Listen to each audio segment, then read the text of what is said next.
Hey, what is up, everybody, and welcome to the Mythic Royale. And ladies and gentlemen, it's going to be an interesting day ahead. I'm joined by my man, Mr. Iro, and I can also call him my rap battle compatriot. How you doing, Iro? You're still muted, Iro, on your side. I'm not too sure if you can. Yeah, there we go. doing very well. Doing very well. I'm very much excited for this one. It is the Mythic Royale 4 solo finals, and I mean, I'm not just excited from the gameplay, but you got me hyped up with that rap rhymes of yours. Nothing happened. Nothing happened in the background, ladies and gentlemen. It was just a calm, cool, collected background stream. But yeah, that was a lot of fun, Iro. From this side of things, I'm very excited. We've obviously got 95 players jumping into the circle here today.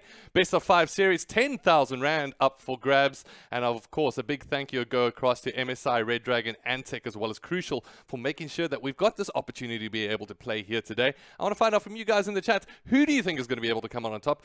Asking that question in the chat, but more importantly, asking that question to you, Iro. Couple of players that you're keeping your eyes on here today. Honestly, I've been seeing some consistent plays across the board with a number of players, but however, I'm going to have to stick to the fan favorites today, which is Neymar, Reepsy, and Travis. I feel like they're going to come through with a clutch play.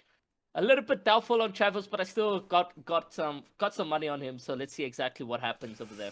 Fair enough. It's going to be a tough challenge here today. And talking about tough challenges, this is not the only tough challenge of the weekend for the players, as I believe a couple of them went into the FNCS yesterday. 3 players in particular standing out, Keaton, Havocs, as well as Storm. So from your side of things, maybe take us through that. I mean, performing pretty well from a South African perspective.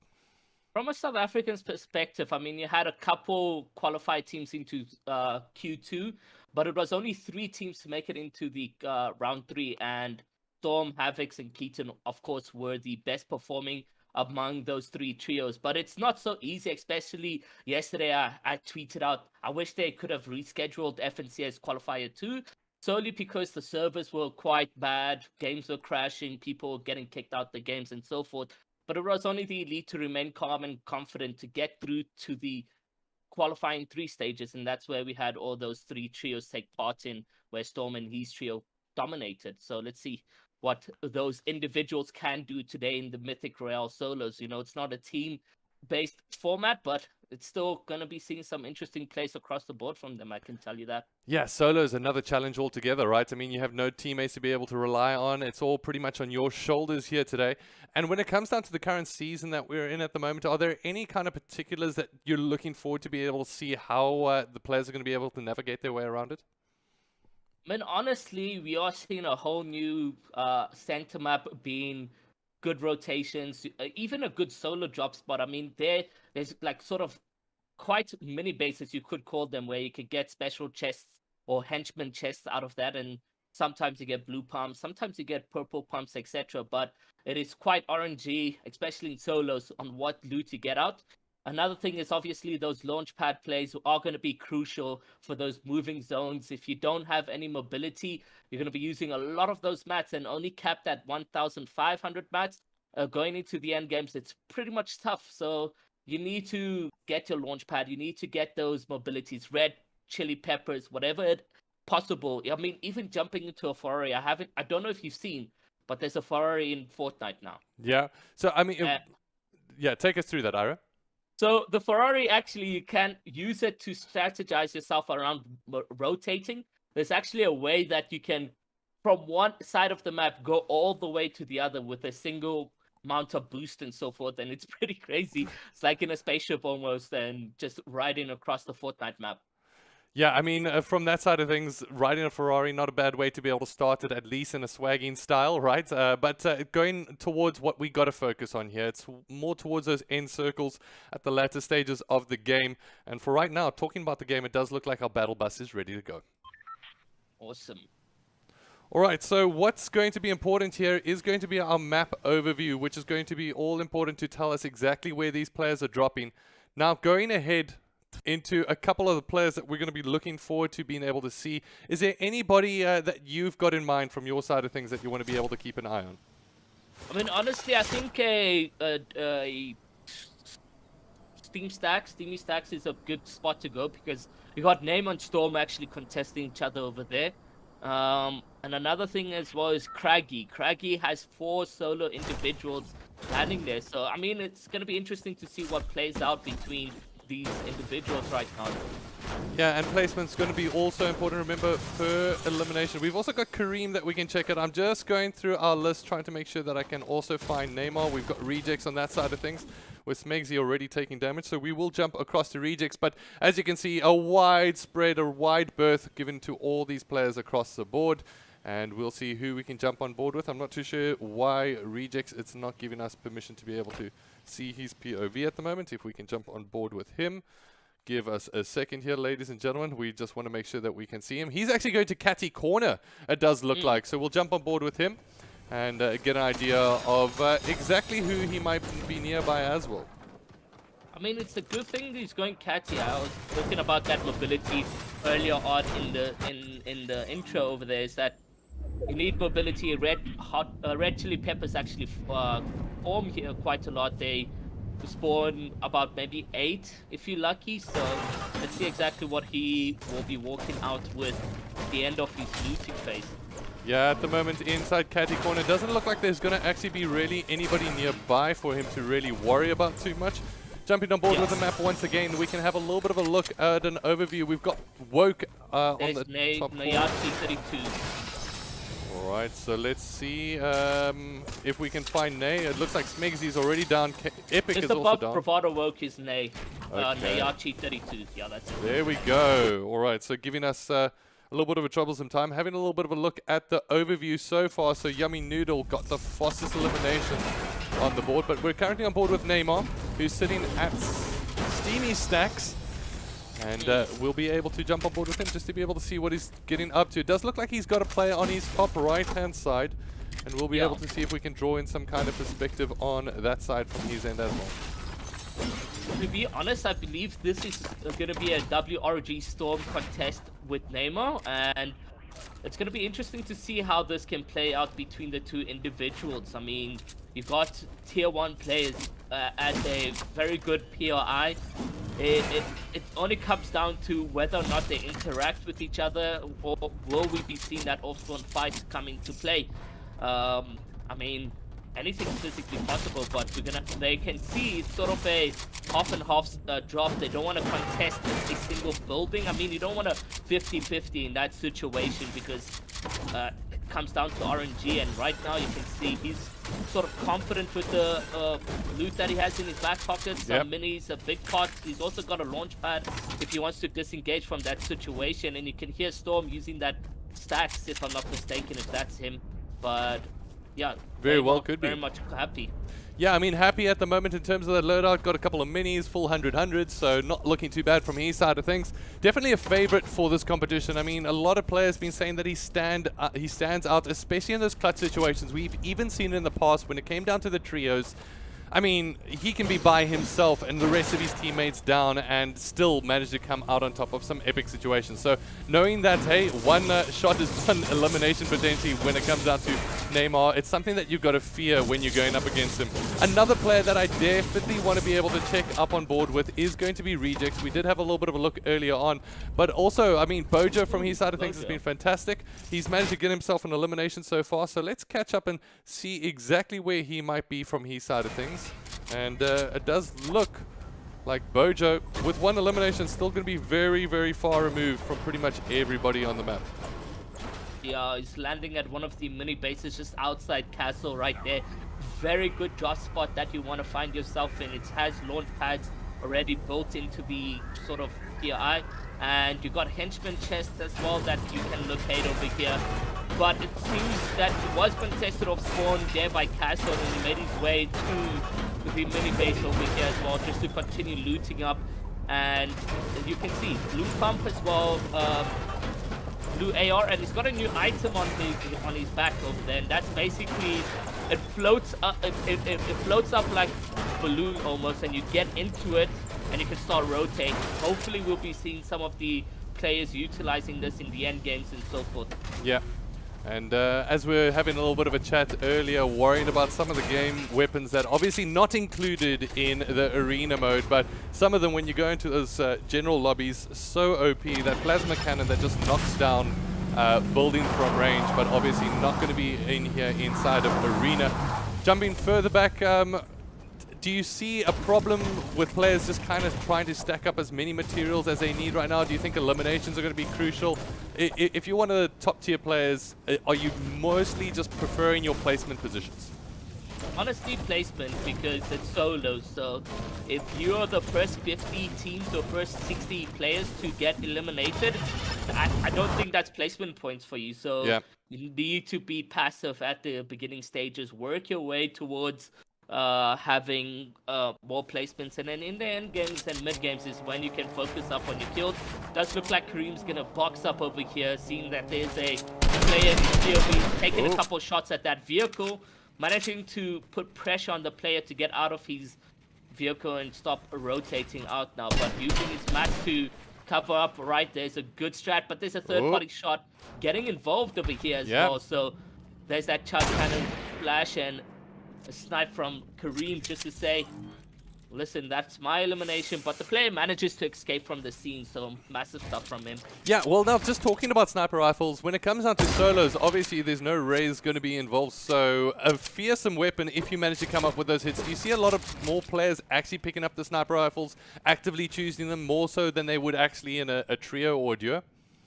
Honestly, yeah. So in fact, in all team modes, there's always going to be a team with a sniper. It just helps put a lot of pressure off you, because the moment you have that sniper, you can utilize it and put like, if you get it focused by a single player like here, you're going to probably see Kareem use that sniper shot.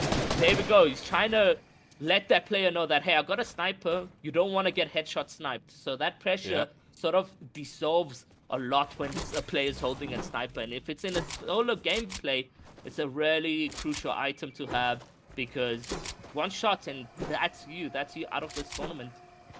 Well, it does look like he's going to try loot up a little bit here, makes his way across, now just going to go towards the underside of that bridge, jumps away from that fight, but there's quite a few players inside this environment as well, so definitely needs to play this one cautiously. Yeah, he's got to play cautiously. I don't see him getting max unless he gets a couple more eliminations on his rotations, because he's mats were just quite low on metal, etc. Alright, so we're here with what I would deem as a player I've never checked out, but Mikey XC here, currently sitting pretty with 2 jump pads, as far as I can understand, unless that's glitched out. A couple of minis looking pretty healthy. There does look like to be a couple of NPCs inside the environment, so nothing too crazy there, Rick. It does look like he's going to be able to get himself just into a decent start. So far, so good. We are down to 79 players out of 99. If you're just joining us, ladies and gentlemen, this is the first round of the Mythic Royale. You're joining myself as well as Iro, who's on the mic to be able to give you the action all here today. If you're wondering, how did the teams actually make it here? It really came down to the qualifiers, right? So that was the biggest component. Essentially, we had 4 qualifiers, top 20 from each one of those qualifiers to make it through. And then the last chance opportunity was with the 15, but it does look like we've got some action on board right now as Mikey's going to try bounce his way out of this situation. Just to revert, 15 players coming in through from the match finders as well to be able to make it their way in. And if you're unfamiliar with match finders, every single night you can search for match finders, or any single day, and get yourself a couple of games one-on-one. And it does look like... Yeah, go ahead, Ira. Interesting way to qualify into the Mythic Royale. It does bring in that competitive integrity into the Fortnite scene there. And now, you know, we find our top 100 players coming into the single map right now, and it's showing that it's very much competitive. Still 76 players on the board. The zone is now about to close into Zone 2, and we may possibly be seeing some Zone 2 storm surges, so that's going to be interesting. All right, so at the moment, let's see who we can jump across to. Let's have a little bit of a look at our map overview. At the moment, Code ZA with 2 eliminations on the board. Anybody that you want to jump on board with in particular? Well, we can see what the rotations are looking like for Psycho. His name is Big 5L2R2, if I'm not mistaken. Okay, Big 5L2R2. We'll go across to him in a second. But for right now, ladies and gentlemen, this is where some of the best players across Sub-Saharan Africa are competing. There we go, Big 5L2. So this is Psycho, you say, yeah? Yeah, this is Psycho over here, so also very much competitive. Does look like Storm's taking a fight though. Yeah. I really want to jump on board with Storm quickly because that is an absolutely massive situation. He got chunked down pretty low, and it does look like he's managed to swig himself a couple of minis. Finds himself in a fight. There's actually 3 players inside this environment right now. Interesting. You To see those now side. he's managed to take a big part. There's that Storm Storm Surge Surge warning with 4 players above the threshold right now, and not too sure exactly how much damage Storm has dealt in this situation, but he's looking very much safe right now. Passive plays across the board. Yes, he did get a lot of damage dealt, but he was able to heal up and take those consumables back to 189 HP. So The thing doesn't is, look like there's going to be action. having a look at his weapon layout, do you think he's going to be pleased with this at the moment? Only got really the minis, a green AR as well as the blue shotty to be able to work with. Do you think he's going to be happy with that? Honestly, I think so, yeah. Because if you look at the new season right now, it's more balanced in terms of the loadouts. There will be 1 or 2 players having maybe like purple pumps, gold pumps, etc. But the blue pump is more so what you can expect. Storm taking shots here at the player he was engaging with quite earlier on. And yeah, no, I think maybe a couple white heals needed or a big pot in this sense. It does look like he's trying to make his way to the stack so he can rotate rather than rotate by air rather than on foot, because dangerous scenes here. Look at his mat counts as well here. Although he doesn't have that much and he's taking a couple tags from the opposition over there. He's able to rotate, and it does look like he's going to take a rotate straight into Storm. I mean, it is WRG Storm, so... Doesn't seemingly affect him more so than it does most people, but at the moment gets himself into a position to be able to pick himself up some more opportunity to go forward. So let's just make sure that no friend requests needed here today, ladies and gentlemen. We're all friends on stream, and that's where we're all having a little bit of a good chat. So for right now, inside Steamy Stacks is where we find Storm, inside the Storm Surge, living up to his name there. But maybe let's go on board with another player here. Let's see who we can recognize across the board. And there's that Storm Surge activation sound that we just heard right now. Crazy to see how stacked this game is. Yeah, look at that. Absolutely massive. Players still need to make their way into the next zone that has formed, and just that bottom left side of the map is pretty much contested heavily. Travis successfully in a taxi right now to make his way into the zone, getting quite a bit. Full damages to his vehicle, and he's guns and blazing, making an entrance into the next zone, just like how Fast and Furious maybe would have. Yeah, can call this man Vin Diesel, but let's see if he's got the sniper rifle to be able to match the driving skills as he rolls that one at the end. Travis with the sniper rifle is something I'd be very, very concerned about. Yeah, it is something that you just don't want from him. We've seen in the Mythic Royales how dangerous this man can be with the sniper, and it's good to see that he's still acquaints himself with that sniper rifle, because I'd love to see how he's going to utilize that. The man has made our mouths turn into circles quite a few times as we scream, oh, in anticipation of the sniper rifle coming out. For right now, he's going to get himself pegged up inside this position. Let's have a little bit of a oversight look and see what is happening. As at the moment, ladies and gentlemen, the Mythic Royale is going to be heating up. Players are inbound across the map. You can see the buildings all across and the vehicles managing to make their way towards the top. Now, one of the things when it comes down to vehicles, do you actually want to be able to keep them near to your space so you can rotate a little bit more protected outside of your spaces, or do you think it's just to be able to get within the zone? Honestly, in terms of vehicles, you don't want to necessarily be boxing up with them, because in most cases, we will see players focusing the vehicle to sort of make an explosion, etc. Yeah. So it isn't really advisable, or you don't really see it that much, especially in end games.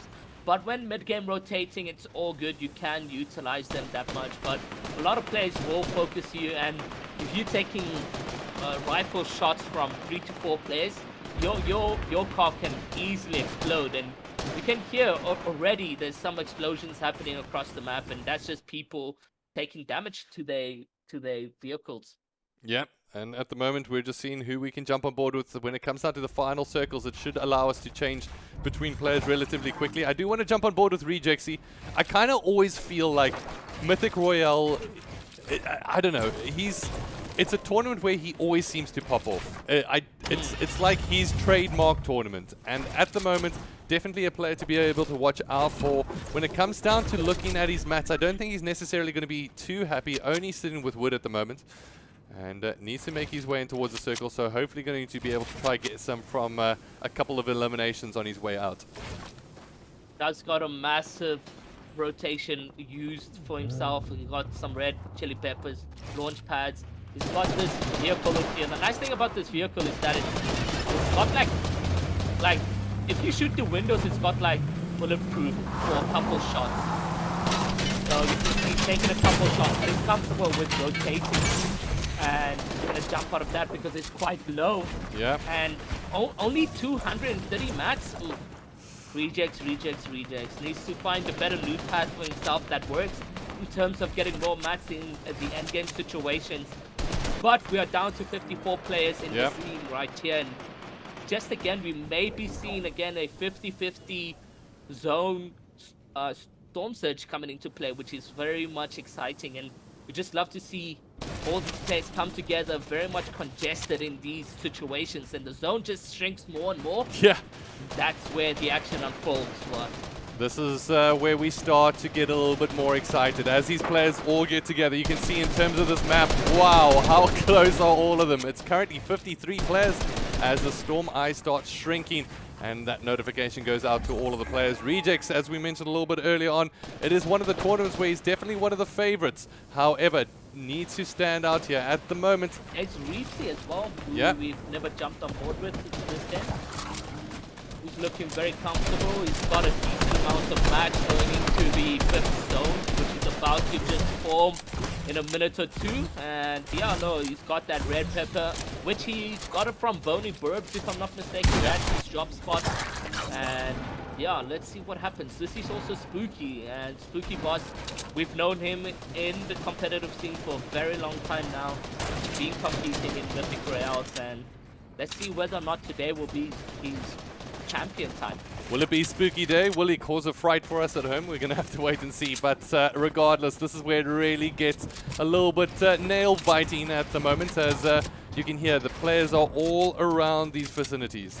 They can't really let up in terms of their positional placement because they are constantly wrapped around inside their cover at the moment. And it's all about who is going to peak, who's going to be that brave soldier to be able to make their way out. As we jump on board with Keaton here.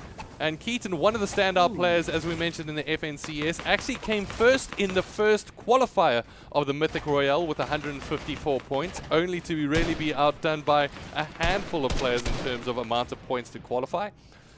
He's looking very much happy. Yeah. I mean, 3 floppers, he can, you know, find some time in the zone. If he needs to pause a little bit to reset that mindset while rotating, he can then utilize the flop and a nice tag coming in. He's also got that scar. I mean, you just love to see players beam with it, especially when it comes to controller players. But I think Keaton here is has made the switch from controller to keyboard. Yep. In 2 to 3 months ago. I think it's been a while now, actually. It's not an easy transition to make, and at the moment looking pretty comfortable, especially considering the recent results. Does look like a couple of players will jump pad. We've got Fragger making his way across, will be able to work his way in here at the moment, finds himself hunting behind a player at the moment, and trying to work his way up. Fragger is going to have to play for low ground. And this is what we were talking about a little bit earlier, that the big cow that's going to start rotating. I think he's been blocked. Has he? Oh, he hasn't. Yeah. Oh, yes, he has. There we Making go. a massive shot. An Eskimo gets eliminated over there. Just like that, you don't want to put yourself in that situation with the big cow. Right. Reepsy in a great position. Will be able to pick up elimination there as well. It looks like he managed to get a shot on him, but doesn't get the confirmation of elimination. But now we're into the end games. The first moving zone is about to form. Will we see these players get out of the situation alive, such as we've seen Neymar? I don't even know if Neymar's made it into the scenes that we are with Reepsy right now. Alright, so Reepsy sitting top at the moment, relatively happy in his positional placement. Definitely. Just want to make sure we've got his resources up on screen, as looking actually pretty comfortable at the moment as the Storm Eye will start shrinking. Rotations will need to come in. Keaton, Bojo very much still in this one. Uses that jump pad to make his way across at the moment. Bojo flies his way down using what he might dub his trademark skin. Making sure to take another launch pad jump just so that the zone can fully form or get into a better position. And it's going to land on top of a player and box him up, but won't be taking any action, staying ahead of zone. A very good decision here from Bojo. Travis, on the other hand, now down to 66 white. He's going to be staying ahead of zone as well and focusing on those rotations. These players not looking for any action, has the placement is where it is crucial, especially when it comes to solos. 100% down to the top 23 players to get eliminated in quick succession. Travis trying to be able to do some work there. We jump on board with Swerve. He tries to get down a couple of shots, not going to be able to find his way in. However, we go back towards Travis on the top side and looking comfortable. Does look like we'll head south as the circle starts to move yet again. 20 players is all that remains.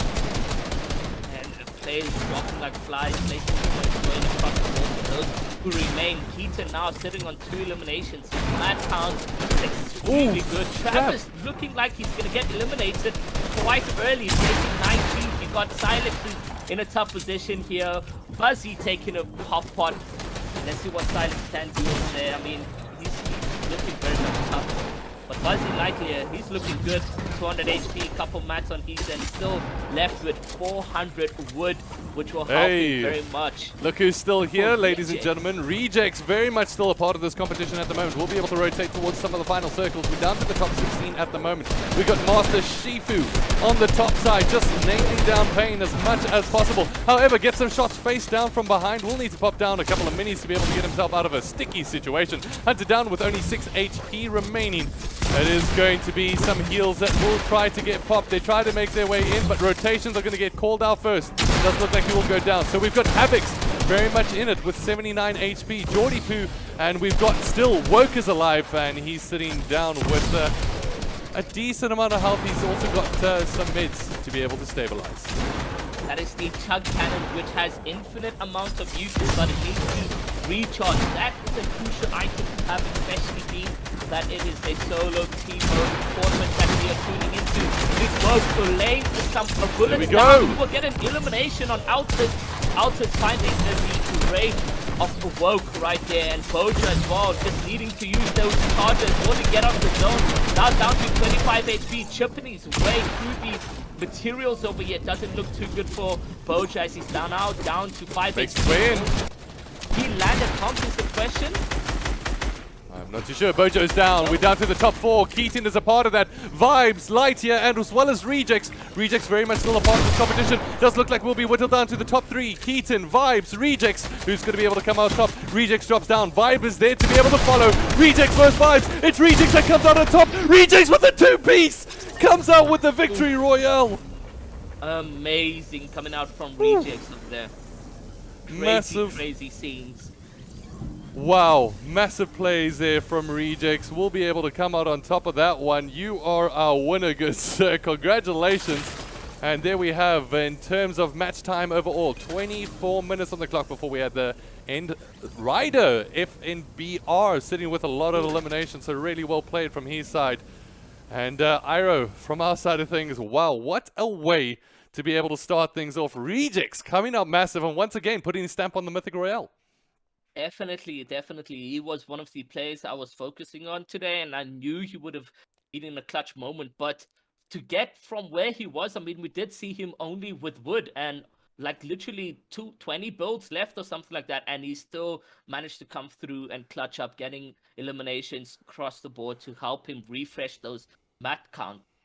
Yeah, and now starting things off, getting that win, getting 60 points, as well as the eliminations that he managed to achieve. So huge pluses in favor of Rejects. We're going to have to wait and see what happens in this very next round, which will be kicking off in around about 10 minutes. Make sure if you want to be able to keep update with the leaderboard that you check out acgl.co.za/mythic. You can jump in and see the live updates as they come through. Remember, players will be able to submit their scores, but it will be subject to an audit from the admins, of course. We're going to cut to a break, and we'll be back in around about 10 minutes for round 2 of the Mythic Royale. Cheers.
Hey, what is up, everybody, and welcome back to the Mythic Royale. Round number 1 has been completed, but wow, we had to catch our breath in the break.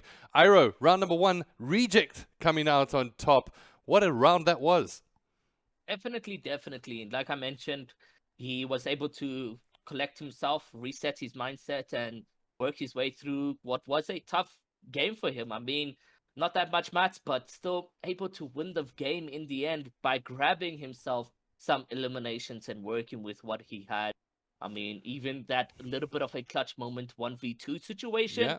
he did manage to win the game. So happy for him. Let's see if he's able to keep that consistency throughout the entire 5 games that we have today. Yeah, we're going to have to wait and see as we get ready. Remember, it is 5 games, as Iro mentioned there. So all on the line here. 10,000 Rand in cash up for grabs, courtesy of MSI, Redragon, Antec, as well as Crucial. And it does look like the battle bus has started its engine and waiting for the players to be able to load on board. So we'll be able to jump on board with them in a second. I want to find out from you all in the chat, who are you spectating? Who do you want to be able to see come out on top today? And ultimately, when it comes down to the Mythic Royale, it's going to be a tough competition. We know that some of the best players from across sub-Saharan Africa are here today. Now, I think we're quite surprised not to see some top familiar names in essentially that final circle. However, that being said, it does look like the battle bus is ready and we can start potentially just going through a couple of the results. I mean, from that side of things, we've got Rejects coming in first position, Keaton in second position, third was Vibes, and I'll need to wait confirmation. I think we had Buzzy in fourth, and Punishes Bojo in fifth. So Neymar missing out from that top lineup as well. Yeah, pretty scary. I mean, we can only imagine what had happened in game number 1. We're not too sure. We're gonna have to wait and find out. Maybe get a word in from him and see what he has to say. Yep, and we're going to have to wait and see as the players go spread all across the map. There is quite a cool tweet that I believe it was Bojo put out just in terms of POIs of some of the players and where they're going to be going. But perhaps let's have a little bit of a look at Rejects, who has gone towards Catty and mentioned, I believe he tweeted in between the rounds just saying, hey, I had a tough time. I mean, essentially didn't have the best start at Catty and then managed to pick things up and come up clutch when he needed to.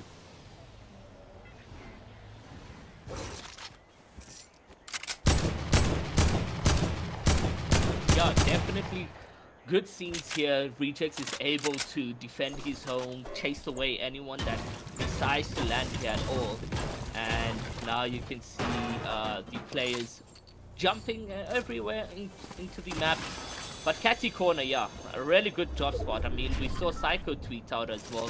If you land Catty or Boney Burbs and you don't come top 3, I don't know then. That's what he tweet. Because the nice thing about Catty or Boney is those red peppers, and you can see he almost always gets them in every single fruit basket. And they're very OP, very OP. Can you take us through, I mean, I know it's a speed boost, but is it primarily just that allows you to get the rotations through? Why does it affect the game in such a massive way? I mean, if you look at it, if you're moving, like, I think it's, what, 2 times faster, if I'm not mistaken? If you're moving 2 times faster than everyone, you can easily ramp up on players, you can rotate quicker. It also, like, nobody really focuses a player that is on a red pepper rotate because they're moving too quickly to track them. So, yeah, it's just the red chili pepper is very OP. It just allows you to have that mobility across everyone. You don't need to build as much compared to when you're just moving slowly, because with slow movement you're moving at a, you have to box all around, so you have to either control or top yourself or full top. But with the red chili pepper you're placing about 2 builds, 1 or 2 builds, moving quickly between the moving zones and etc. So it's a very good item to have over there, and it especially in solos when your cap mats is 1,500.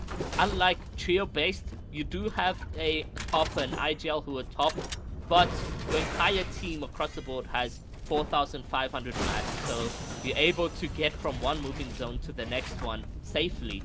With solos, it's just not the scenes that we are looking at, and it's just going to be very tough. With UCC outside Steamy Stacks, 2 players quite close to each other. hopefully we can go jump on board with that.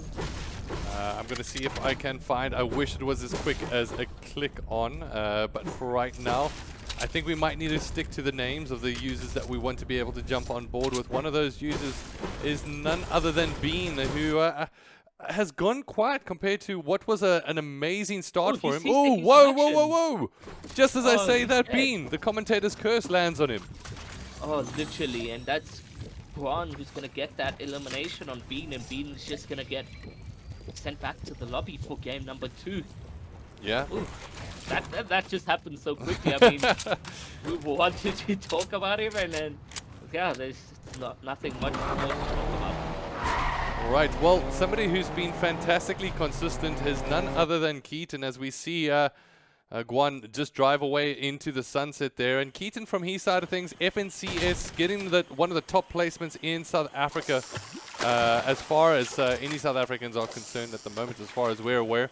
But also getting a second place finish, so definitely a player to be able to watch out for here today. Has been looking like he's been able to keep his competitive standard of play extremely high and consistently so. So that's definitely a player that we need to keep an eye on for the rest of the tournament. With that game number 1 going almost in his favor, coming second gives him a confident boost going into the rest of the game. So I can tell you now that he's ready to take the Mythic Royale by the horn and hopefully place top 3. I'm not too sure yet what the scenes are going to be like for Keaton, but we've seen him back in the days as well in Mythic Royale duos with Travis, etc., doing extremely well. But that solo gameplay, we haven't seen too much from him, and maybe today or more he will be able to make his mark. So let's see how game 2 goes for him. Game 2 is going to be absolutely crucial, just as a differential. Now the pressure between the top of the leaderboard will get piled on even more. And at the moment we're on board with Punisher's Race, who's going to be rocking out on, I believe, that is the southeastern side of the map. Not too many players in and around these environments. Went for the fish, and will be able to look pretty comfortable in terms of resources as well. So not looking too bad from his side. Yeah, definitely. Punisher Race, an academy player for the Punishers organization. He's had a little bit of a downfall, but he brought himself back really well, especially in recent tournaments, etc. So I'm happy to see him in this Mythic Royale finals work his way through the 4 qualifiers that did exist.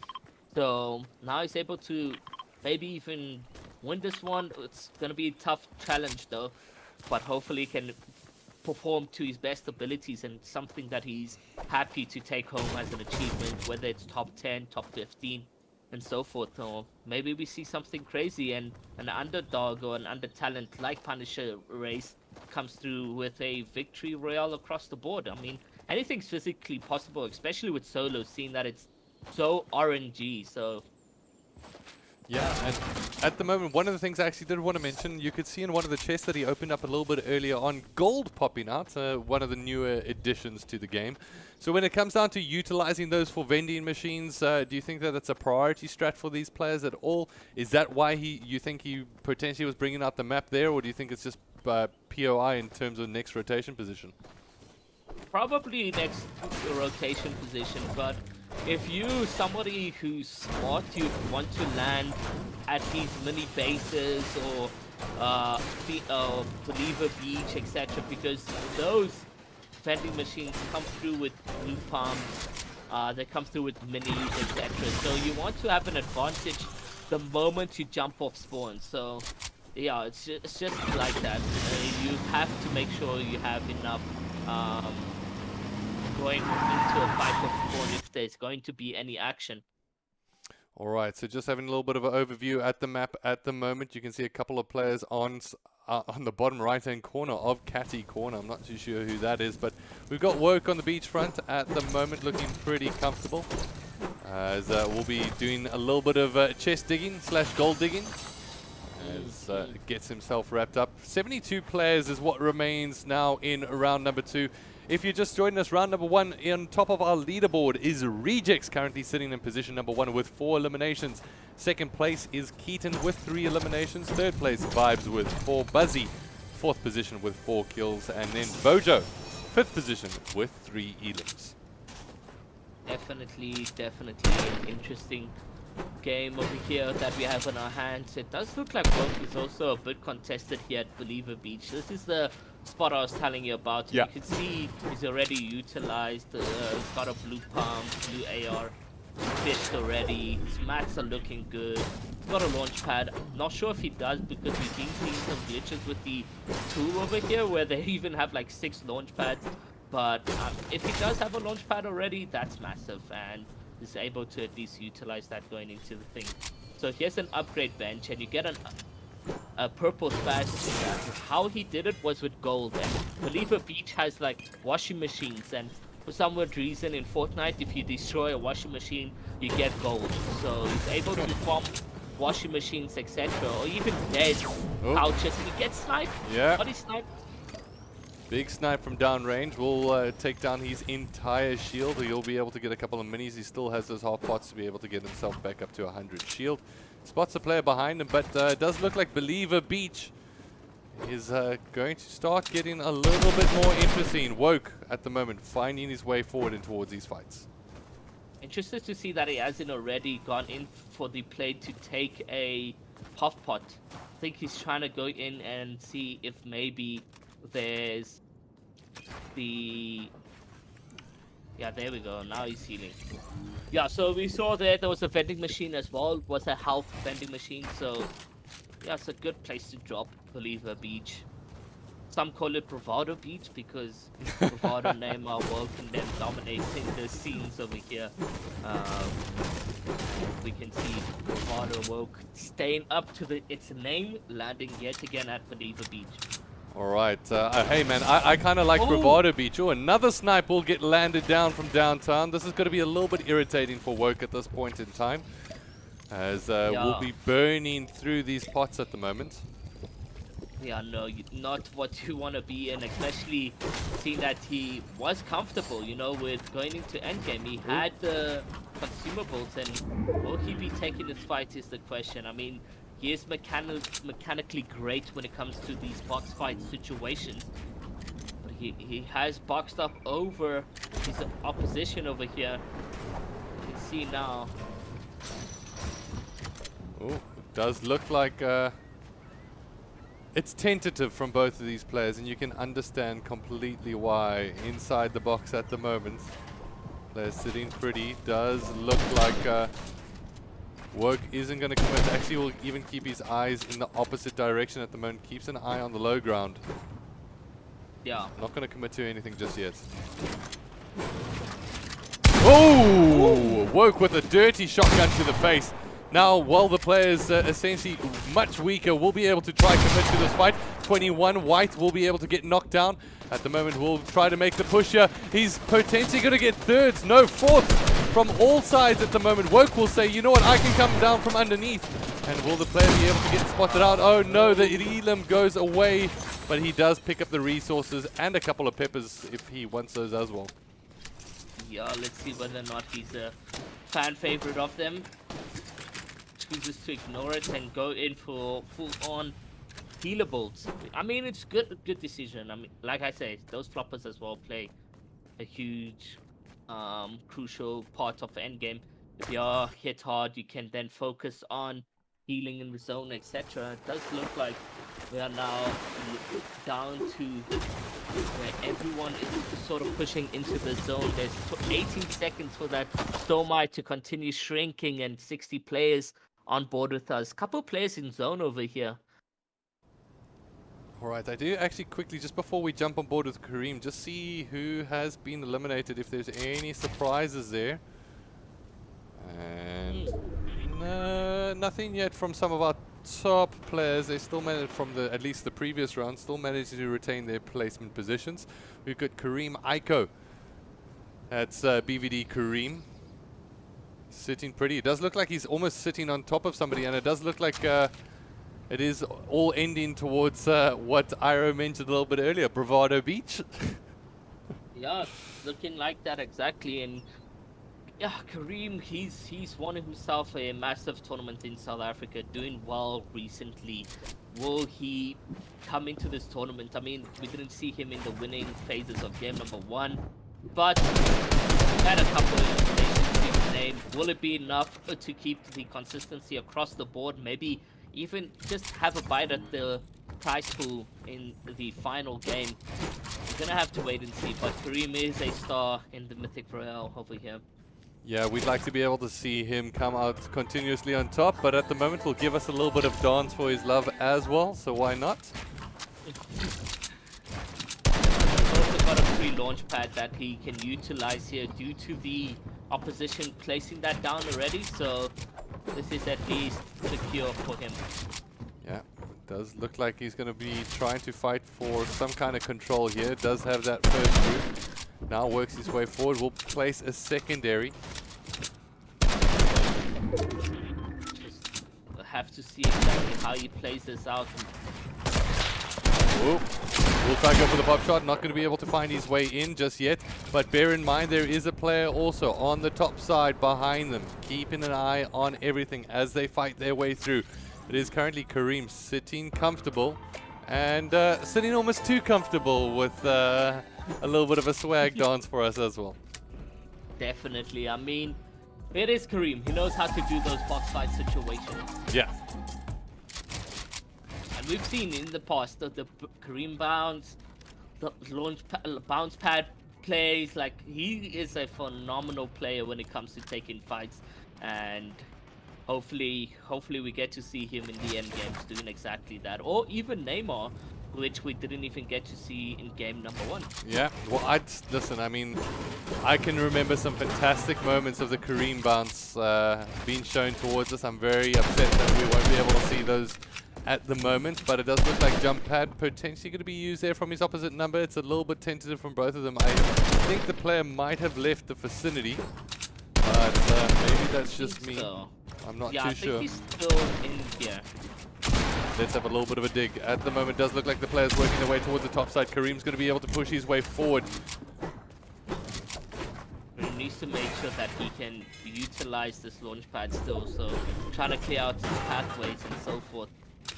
And he's chased out that opposition who had placed this launch pad for himself. But Kareem says, no, I'm going to steal it from you and use it first. 100%. He's able now to get into the 4th zone with 54 players alive. He's going to get himself tagged up quite a bit, but he still have a big pot at hand over here, so that's going to be good use for himself. Punishers Ricey, another academy player that we have in the Punishers organization, down to literally the most worst position he can be in right now. 16 HP white and 50 blue. He's got a massive pump for himself though, so... Oh, how's that? I think Rejects has been eliminated. Has he now? I think so. I think he's popped into the chat and we might see Rejects. Let's just quickly do a run through here. Yep, Rejects is out, ladies and gentlemen, and that means that we might see a new potential shift in the leaderboards at the moment. Punishers Risey still very much in it. 54 players is what remains, and Risey not looking into a very comfortable position. Is there anybody from your side of things that you'd like to be able to have a look at? We've got Rakic.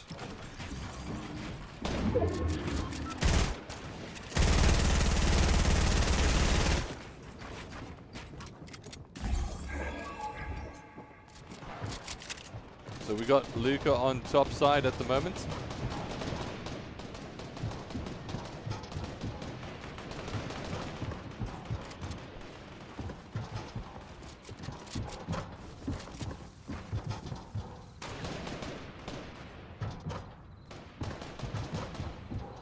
Yeah, Luka Rakic, 3 eliminations, so and 8 red peppers as well. So let's see what he can do in this end game. He's got white heals if he needs to use that as well. 53 players remain right now, and in 25 seconds that Storm Surge is going to activate. We haven't seen any players in game 1 die to the Storm Surge just yet, due to the quick a number of players dying when that Storm Surge gets activated. And it's very much getting contested right now. Players getting focused while rotating. And Luka looks to be in a very secluded, isolated spot right now. In his Yep. code, now needs to make the rotation, but it's a server focus on a player, but he doesn't pick up that elimination at hand, actually. Well, so far not doing too bad. 3 eliminations, really decent considering that half of the lobby is still very much inside of this game. It is going to be stacked as we get towards some of these final circles. You can see we got 23 seconds yet again until that first 50-50 zone starts moving. From there outwards, guys, we are going to expect some action across the board. But with a twist of tail now, not having rejects in this game, we don't know who can clutch. Do we know if Neymar's still alive? Oh, there he is. Ask and you shall receive. And he does have a great pump though, so he's gonna need to do a lot more work. Great pump, green AR, not the best loot to get into the endgame rotation. So Luka using his first launch pad at hand to make the rotation into the 50-50 zone. A good decision from him. He's finding Neymar, who's sort of in a heightened position, trying to focus down on the players who are rotating as well. But he needs to start making a move into the 50-50 zone. Question is there a player that he can jump on and get an elimination? We're gonna have to wait and see. At the moment, he works his way towards the low ground, spots 2 players directly in front of him, will be able to heavily tag down one of the players, and I believe, let me just check that. I think that looked very similar to Keaton's build model, but could just be somebody else also looking similar. I do want to stay on board here with Ney. He's in the zone, he's dealt a lot of damage over there. And he's now going to be looking at the moving zone. It's quite far from him. But that is a max pool that we're going to play over there. Rakic as well, Punisher's Race. All these players right now need to make sort of a massive rotation into the first moving zone. And that will be happening in less than a minute. Hot One, who eliminated Beam early in game number 2.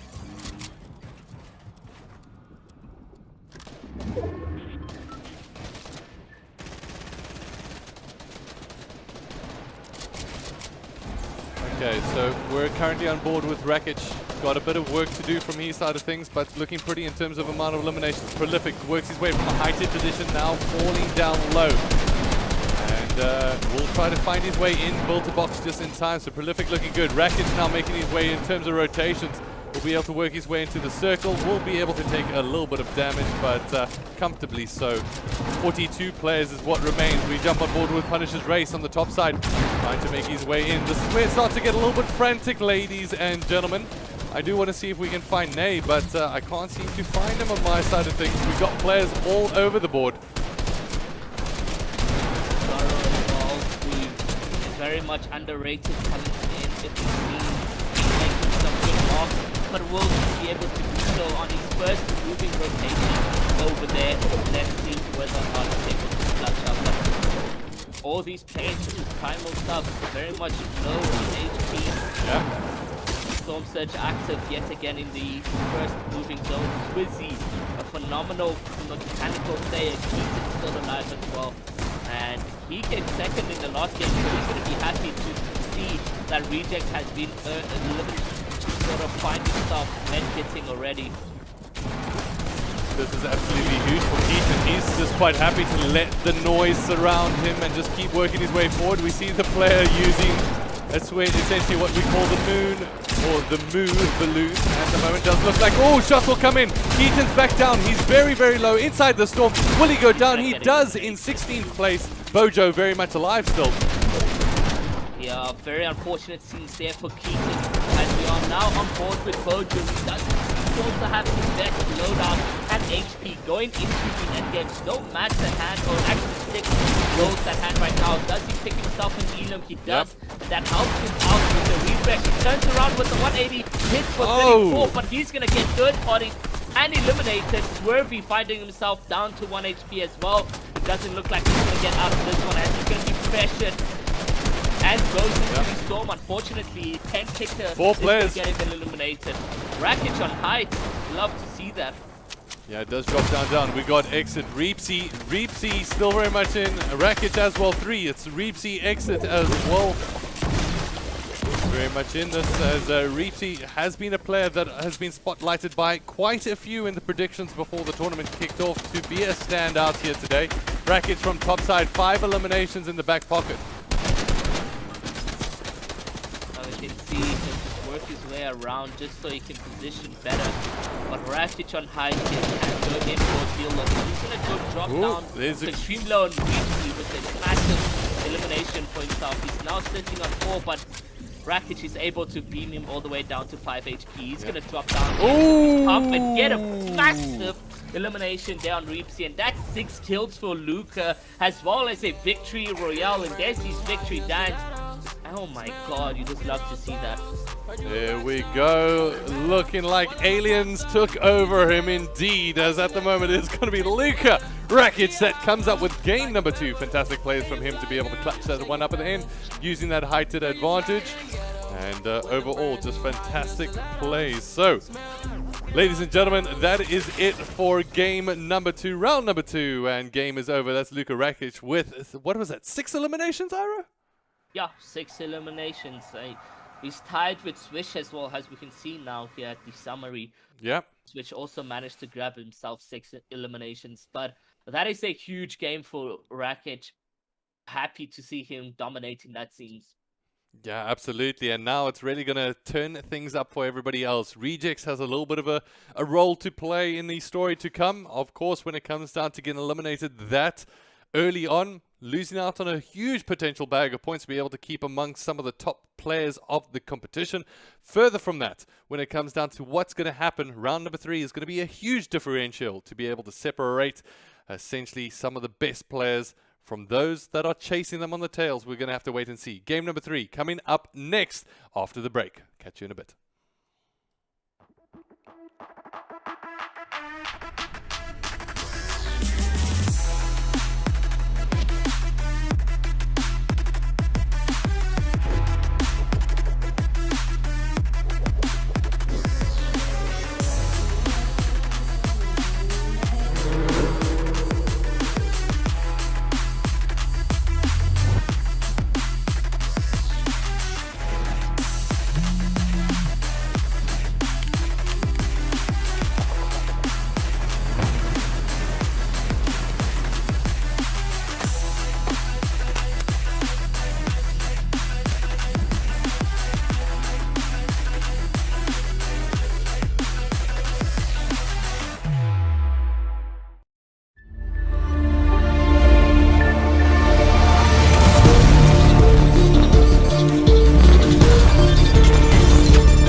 Hey, what is up, everybody, and welcome here to the Mythic Royale number 4. I'm joined by your boy, Iro. Iro, how's it going after 2 games? Massive moments for us. Massive, unpredictable. What else? Like shocking. Seeing so many players not really doing as much as we expect them to do. But I mean, it's solos. Expectations are out the window. RNG is in because that's exactly what happens over here. You can't really put a finger on who's going to be winning. I mean, game 1 is Rejects, game 2 is Luca. Like nobody would have put that in a book and say this is what's going to be happening throughout the games. Yeah, now going ahead into the next round, we'll be giving you guys the score updates as they come in, but I also want to find out who you guys are supporting in the chat. Please let us know. The Battle Bus will be launching any second now, as it does look like the players are pretty much set, ready to go and kick this one off. However, going into this, 10,000 Rand in cash up for grabs. Iro, that's a big bag of money to be able to mess around with. First place getting 5,000 Rand in cash. Definitely a very interesting prize pool happening here in the Mythic Royale 4. So, yeah, I'm pretty sure the players who come first, second, and third pretty much going to be happy. Yep, and I think across the board they should be, because big bags of money to be won here today. Further from that, when it comes down to the players that we want to be able to jump on board with, I do want to actually see if we can cut across to...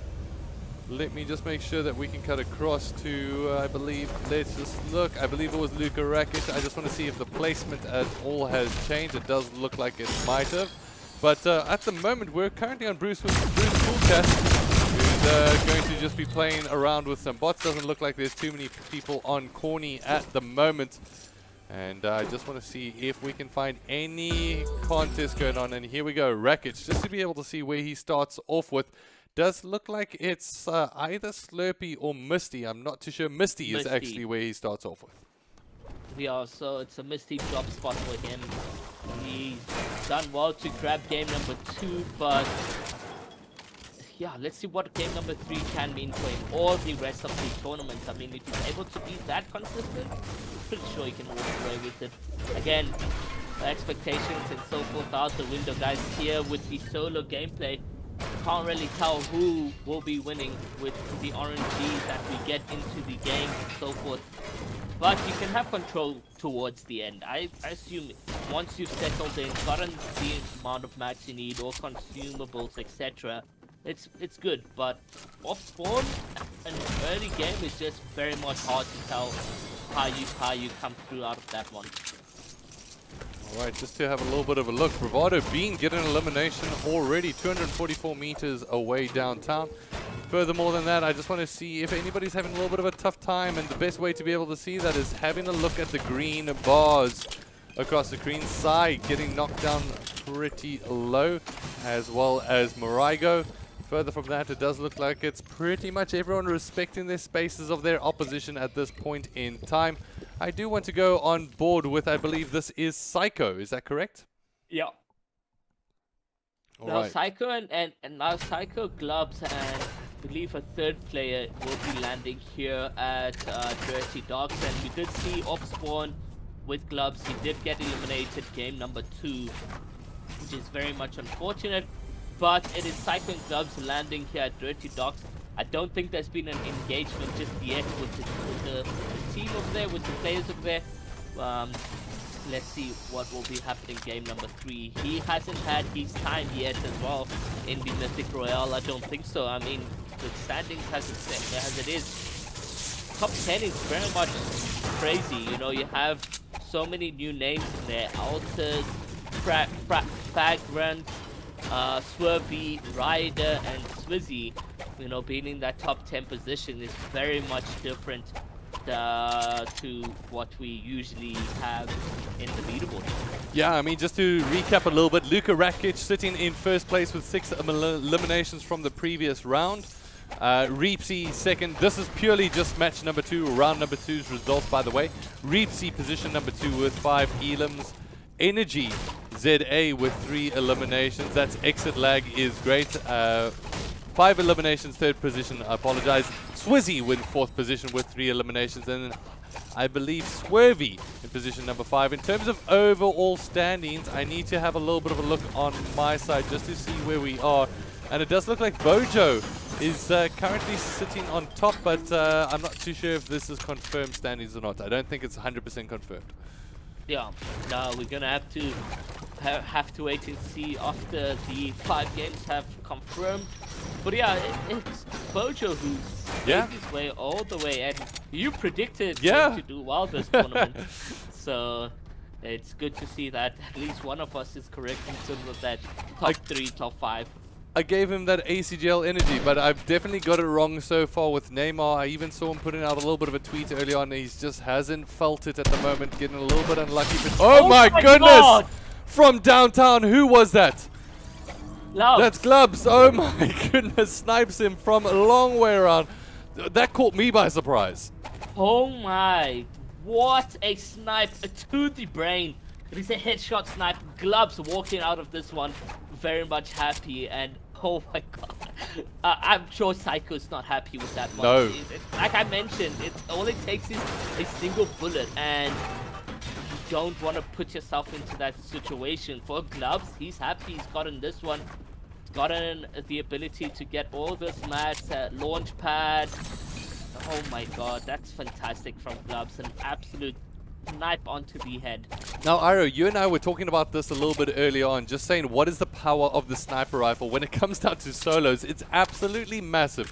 You connect with that headshot, and there we go. You've got yourself an elimination. No revives, no way to get back into the game. Sorry, you're a spectator now joining us on the broadcast. And that's going to be a tough pill to swallow, but really does speak to exactly why you need to make sure that you're practicing with that sniper rifle as well. Yeah, no, I mean, especially in solos, you don't want to be taking that risk the way Psycho did. Because you can't get revived, you can't get reboot or whatever. The one snipe and you're out. And it's also sucks because, you know, at least a box fight situation, you can calculate your movements, your what you need to do, open a window, take a shot, take a pump, heal up, etc. A headshot snipe is a headshot snipe, and that takes you out of the game. 100%. And at the moment, when it comes down to Bean, it does look like he's on the W key hunt at the moment, getting 2 eliminations and needs to find his way back in here. It's been a little bit of a tough start. We saw it previously from him, changing up skins, potentially even going to change his mental a little bit. We'll have to wait and see. But sitting in quite a pretty position so early on with 2 eliminations, not too bad. Definitely making somewhat a redemption to his previous game. We just went on board with him, and in a second he was dead. Couldn't see how it happened, but maybe he's winning those off-spawn fights, you know, not giving in to the opposition who are contesting him. Alright, we'll make his way towards this next point. At the moment, no players really in the vicinity, so we can make our way across. It does look like Glubs will be taking some damage. I'm not too sure what that might be from. As we can just maybe jump back on board with him to see exactly what he's getting up to. Ooh, there we go. Is this Bojo? I think it might be. I don't know. He's not in the same facility. No. Bojo lands outside the castle. This one here is outside Dirty Docks with Gloves. I think this is Ricey actually punishes Rice, who's taking up this fight with Gloves right now. And yeah, he's took a major hit, but he's back to a decent amount of 175 total HP. For Gloves, he needs this game because he's died of spawn game 1, and once you've died of spawn, it's hard to sort of win a tournament. So that's why he's on this WP for, front right now, to try get as much kill points as he can possible. And he's putting on that pressure against this opponent right now, trying to line up a pre-fire or just connect his shotgun to the opposition. Do you think that this is where, like, practice games like a box fight would really help your performance in terms of these one-on-one situations? Oh, definitely. I mean, you can't just get the skill overnight. You need to get into a couple fight situations, and that just helps you with putting on pressure, putting on those beats. And you can see Gloves now putting on a lot more onto his opposition, but he's unable to locate his enemy right here, and it does look like he's finally done so. Yeah, a lot of mats are being utilized here. The Wolf is hunting down his opposition. Glubs currently on the front foot. However, his opposition managed to get a shot in, and now that will bring him down to around about 150 total HP. We'll be able to pop a big here just to be able to get his way back in. But Glubs on the hunt right now. Yeah, it's really good from him. He's keeping up the upper hand and the advantage over here, not being too aggressive.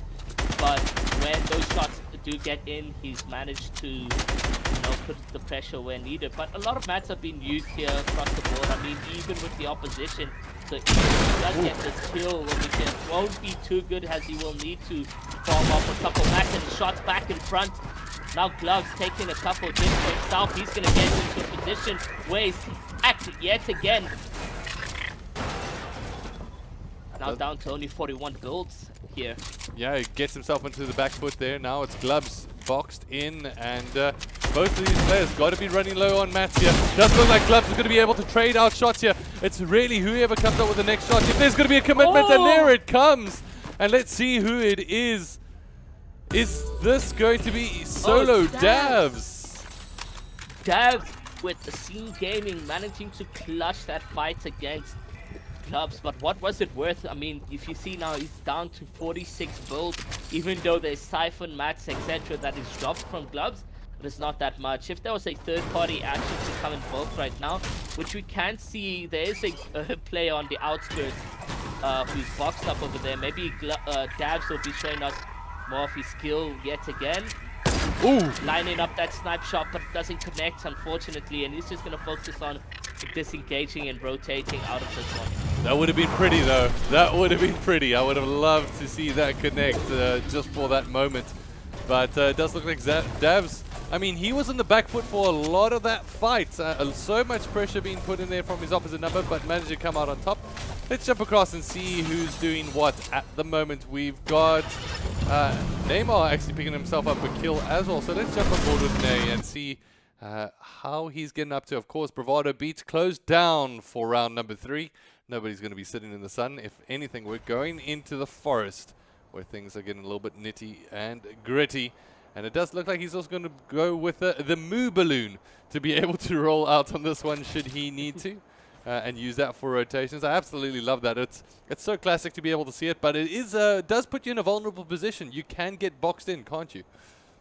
I mean, we did see that game number 1 where that player tried rotating in, and I, in all honesty, I think it was a mistake from the enemy. He was just trying to box up, make sure that he's fortified, but someone had to rotate into his box. So yeah, very, very unfortunate. But the inflatable is honestly, it's a good item. It allows you to rotate freely. You can't get full damage while utilizing it. And however, if it takes a single bullet to pop the balloon and puts you into a very unfortunate scene. So we will be seeing Neymar, however, utilizing this going. And his loadout looking so much more better than it was the previous 100%. games. Maybe that's what was putting Neymar off as well, is that RNG loot that he had. I mean, game 2, he had a great pump.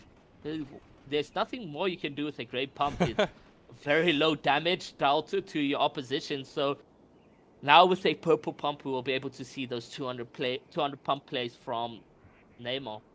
Yeah, we're going to have to wait and see. And also a player that has been much talked about, Reepsy. Dubbed himself when I last chatted to him. I mean, he was talking about being a content creator, balancing that with competitive. If anything, very much establishing himself as a competitive player these days. Yeah, no, he's sort of put a pause on that content creation. He does it now and then, but focusing on the comp.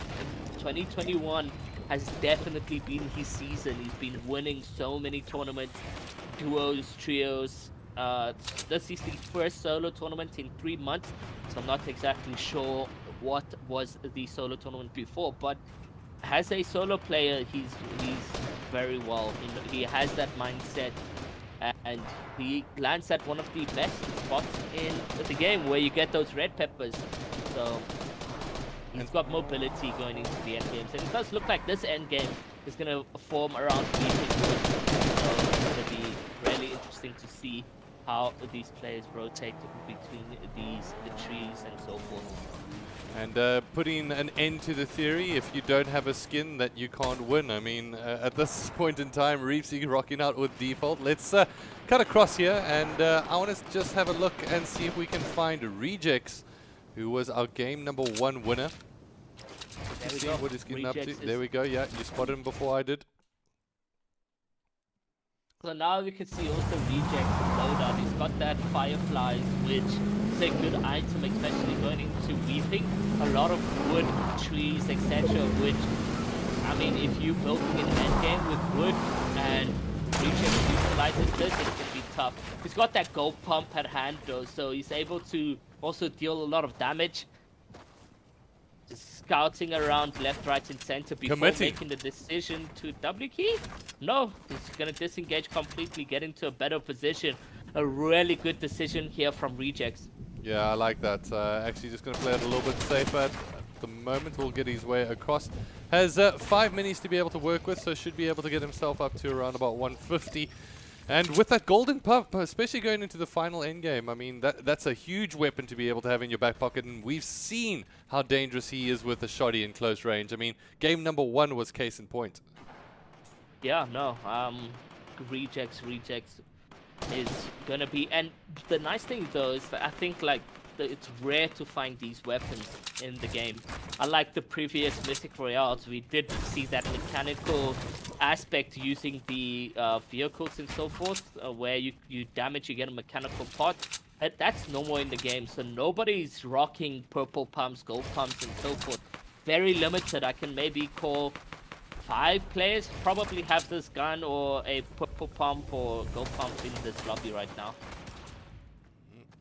Does look like a player's flown in on his right-hand side. Reject is gonna ping on that side. It does look like the player will get pushed from both angles. That's gonna make it really difficult. Reject gonna keep piling on the pressure as metal will get put down on both sides. The player now getting reduced down to wood. That's gonna give a call out, and there we go. The Fireflies get released now that the player's using that wood cover. It's dangerous. It spreads on wood, very, very dramatic. There's 30 damage, 40 damage. Right now, Doubt on this opposition. He's losing a lot of white HP, and he gets the elimination. Whoa. So he's able to confidently get that one, and I just told you how OP that is to have. And it burns the ground. Oh my god. So gold. Cold Scar and a gold pump going into endgame. Man. Rejects is looking confident and happy right now. Alright, so Rejects looking very, very confident at the moment. Let's have a little bit of a catch-up. See what's happening with his comrade, being Mr. Goliath Travis. And, he's currently top 10 on the leaderboard, unofficially top 10. Yeah. So let's see what he can do for game #3. It's crazy how quick these games go by and how intense they are for each individual.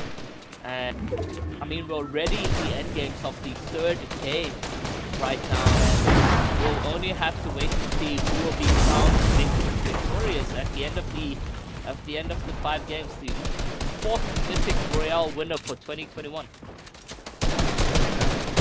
Somebody's going to walk home at the end of today with 5,000 Rand in the back pocket, 2,500 Rand in 2nd place, 3rd place getting herself 1,000 Rand in cash. So all just thanks to MSI, Redragon, and of course we've got Crucial and Antec, but it does look like Leshay will get knocked down. And we've got a couple of players still left in it. Kareem on the bottom side of things with a purple scar in hand, also not looking too bad in terms of loadout at the moment. Yeah, looking really solid. Trying to focus Grief, the player right there. You can see he's focusing on that car, because once that car explodes, that sort of gives in an opposition to beat the player right there. So there we go. But he's gonna get that. There's that explosion. There's another vehicle that he can blow up. Just how many cars did that player box up? Doesn't look like it's gonna do too much though. Has Kareem got his license yet? I'm not too sure. Maybe that's why he hates the cars that much. I mean, I think it did pass it. I saw a tweet from him past these learners, if I'm not mistaken. like a week ago, 2 weeks ago, actually, talking about that. Fair enough. I just hope he treats cars a little bit more respectfully in IRL. But right now, Kareem is sitting pretty on the bottom side. Has the Ferrari as well. There we go. It wouldn't be crucial using the car on land because it doesn't rotate quite fast on land due to it being like a sports version, or if that even makes sense. Yeah. Well, for right now, we've got Bopal. Oh, sniped from downtown, not going to be able to connect. We've go on board with Juan, who's had a decent series thus far, sitting with the gold scar in the back pocket as well. We'll be able to ride this one slow. And now, with Crispy. Crispy. I was going to say Psycho, but then I remembered. Yeah, what we saw. L2 R2 is going to be Crispy. WRT Crispy, who we haven't seen too much in this tournament. Hopefully we can see him going into the end game confident. But he's been busy with, you know, with the exams. And the player jumps straight into his box. It is a 50-50 and he's going to clutch that one. And unfortunately, Pinch is going to get back into the lobby with that 50-50 situation. Very risky coming into play. But Crispy, I would have gone off my chair, man. Same. It's like a little bit of a heart attack moment there, but manages to come out on top. Cool, calm, and composed. At least seen it from our angle at the moment. So we have a look at Risey from his side. Not looking too healthy, to be honest. I mean, sitting with 16 HP and no meds to be able to work with. Elpul's in the top 44. Will he go for the peak here? Nope. Looks like it. But him loadout's terrible as well. No blue shields, no white shields. He's got 95 mats though, and hopefully he has a launch pad in to be utilized in his favor. Alright, so Chili 48 Cool Cat as well, sitting relatively pretty at the moment. 41 players left inside the circle. Let's have a little bit of an overview and see how things are going at the moment. Widespread chaos. Players from up above and down below all start rotating their way out. And Chili Cool Cat is no exception, needs to make his way out of here. And let's see, currently on board with Rise. Making his way towards the edge of the circle. They're both in the same box! Able to at least disengage from that, very close from him, but Rise now focusing on that solo top. He's able to get into a position where everyone wishes they could be in, but he's going to get focused and now he's going to get under his build up to the position. Mojo, who's currently in first place, has been very consistent in playing a very slow game for himself. He's got a decent amount of mats and he's got the inflated tool as well if he needs to rotate into the next moving zone as it stands right now, but he's going to focus on that rotation. Still 30 volts is quite confident right now in terms of rotating. There's that move play. He's able to now get into zone fast and quick, using that extremely well. Yeah, using that really, really well, showing in the proficiency as the cows float past the screen, and at the moment Bojo's going to be able to clip a couple of them down to the top 20 players at the moment. We've got Eskimo Kamastas. And let's see what he's going to be able to do. Sitting with the shotgun on top side, will get clipped on the right-hand side, as now it's Spooky 48 Cool Cat winding his way down at the moment, not spotting out any players nearby him. However, will be able to box down into safety. Bruce 48 Cool Cat as well, looking relatively comfortable. We'll get a big shot in the back and we'll be able to come up with the elimination up against Fragger. Another Cool Cat, Ginja. Oh, not using that one successfully. Will go down. And Master Vibes waiting for the player around the corner.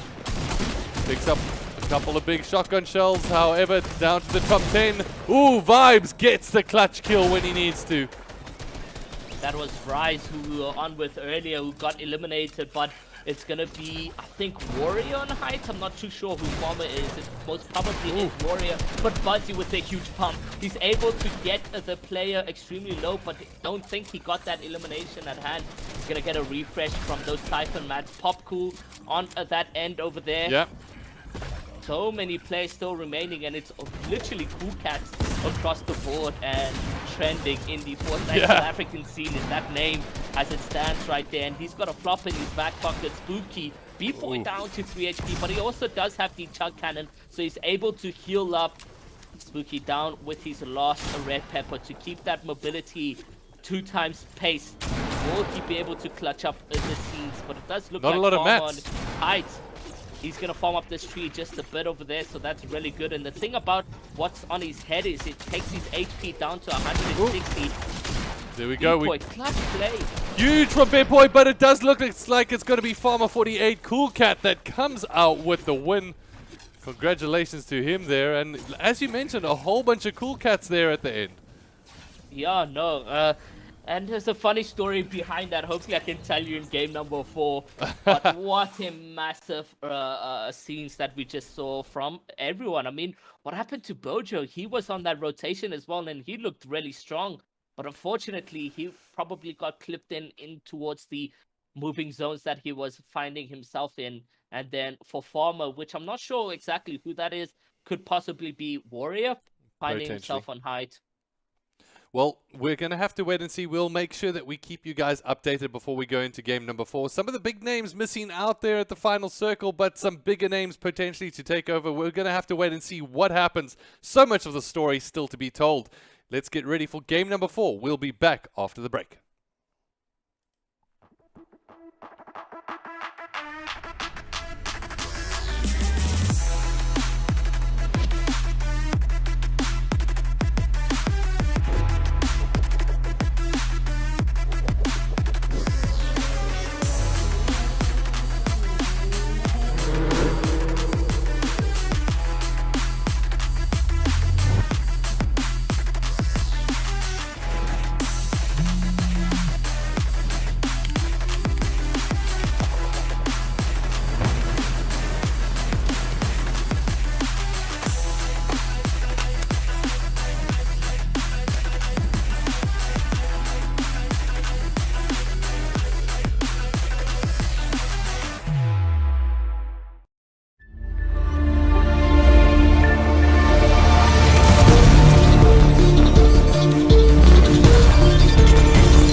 What is up, everybody? Welcome back to the Mythic Royale, getting ready for round number 4, which is about to commence. I'm joined by my boy, Iro. How's it going, Iro? Oof, man, I'm anxious, honestly. I went from excited to anxious because I don't know what's happening anymore. These games are different. Game 1, Game 2, Game 3. I don't know what to expect. And yeah, that's bringing me some anxiety a little bit of who would be grabbing game number 4. We've had 3 different winners. Usually would have, consistent winners across the board. This time around, it is going to be a good, unique Mythic Royale coming into play. Absolutely, and a couple of different players that we need to be able to keep an eye on across the board. And as you mentioned, some of these players, it's going to be tougher for them to be able to try and make it their way through now. I mean, some of the big players not even featuring essentially in round number 2 and 3. Now going to round number 4, they're going to need to turn it up. One of those players that we will jump on board with is none other than Keaton, because it does look like he's making his way down, and it looks like we'll be able to get ready for Mythic Royale round number 4. As you mentioned, Iro, when it comes down to this kind of playstyle in solos, consistency is going to be so key here. It has to, honestly, and we can see for many of these players, it's lacking a lot. I mean, it's hard. It's one of the most hardest modes to stay consistent because we only see the end games coming down very closely, but in the end, it's always going to be a different winner in this case. So let's see whether or not Keaton brings it back, or Rejects wins game 4, Bojo's winning, or it's just gonna be it's a matter of time for game number 4. Yeah, well, at the moment, as you mentioned, Keaton, definitely one of the players to watch out for, currently sitting in 2nd place. I believe Bojo's currently in the lead by just around about 7 points, so very, very tight at the top there. And when it comes down to who's following, we've got Decave, am I getting that right? The Quav. The Quav, there we go. Yeah. Vagrant. He comes all the way from Seashells. Oh, wow, that's fantastic. Nice to know that there are players from all around Sub-Saharan Africa. And then further from that, it does look like Luka Rakic is also not too far behind in 6th position with 111 points. We've got in 4th place Vagrant. 5th place is Atlas. And so far, Rejects looks like he's got himself a fight in Catty Corner. Interesting. We did see him being uncontested game number 1, 2, and 3. However, things swift and change for him. Doesn't have the best of mats. In fact, he has no mats at all. Luckily, the opposition didn't come out of that one. Trying to just deal some damage over here to the build, because he doesn't have an AR to do that for himself, and he doesn't want to waste his shot ammo that he has within him. So RNG not being too great for him, but he is on 150 HP as it stands right now. Yeah, not too bad in the health department, but Matt's department not looking too solid. And this is where you've got to play your resource game so smartly. You can hear even the player above him trying to figure out what is going to be the best angle here for approach. And just looking above there, players on the roof. Now, who could this be? Honestly, I have no clue. I don't know who would want to contest the big Rejects at his home, but he has he has a pair of confidence with him in the situation, and Rejects plays it so well as because he knows how to work rotations and so forth for himself, and he's able to get himself a couple mushrooms that he can eat here to get more HP. Yeah, and a little bit of shield as well. So Rejects finds himself in this 1v1 very, very early on here. It only comes down to who has patience to get into the W key format and jump into one box. We'll just have to wait and see. There's a Firefly being placed, but he's in good hands within this container as it stands right there. So as Ira mentioned a little bit early on, so when it comes down to those fireflies rather, only going to do wood damage. Is that correct, or will it actually do damage to brick as well? No. So it's only wood. The only reason why we saw Rejects pick up that elimination is because the floor 12 gets on fire. So he probably wasn't building on the floor, and he was just it spreads like wildfire as well. So literally, if you throw it in Weeping Woods, it's very tough scenes. He's gonna try line up a sniper shot, but unfortunately not connect that. Also, And doesn't want to waste too much ammo here. I mean, everything is on super low reserves, and all this time that he's actually here is actually slowing him down from getting any resources, which is a troublesome situation. You can see that's why he's trying to rotate his way out at the moment. We'll take a little bit of damage. Builds. Yeah, 30 damage in total over there, dealt towards him. But yeah, good decision from Rejects to disengage out into the outskirts over there. Question is, will the player still stick onto him? And Kareem looks like he's in the, or was in a tough position, but he has one elimination to his name over there. Yeah, should be a little bit safer on that side as we have a little bit of a look at, ooh, look, who is this? Is this big 5L2R2? None other than Psycho. Once again, had an early rough start in the previous game. And we can see how we can jump on board with him. Taking a fight here just outside Corny Complex and onto a garage right there. It was a sniper shot. I'm not sure exactly from where though. Yeah. He wasn't too concerned about that, and he's got the mats, he's got the materials, and it's just crazy to see how players situate themselves differently across the board. I mean, Rejects was quite low on mats at this time, but Psycho's out of Dirty Docks and W Keen already, so there's action on players here. You know, they want to try and make a comeback in the game, maybe even top 20, because pro players need that credibility across tournaments to say, this is why I am Psycho and why I am in Big 5 or WRG and so forth. They need to continue that consistency, and what makes competitive more edgy. 100%. It's essentially your esports or competitive CV to be able to go, you know what, I was top 20, top 10, top 5.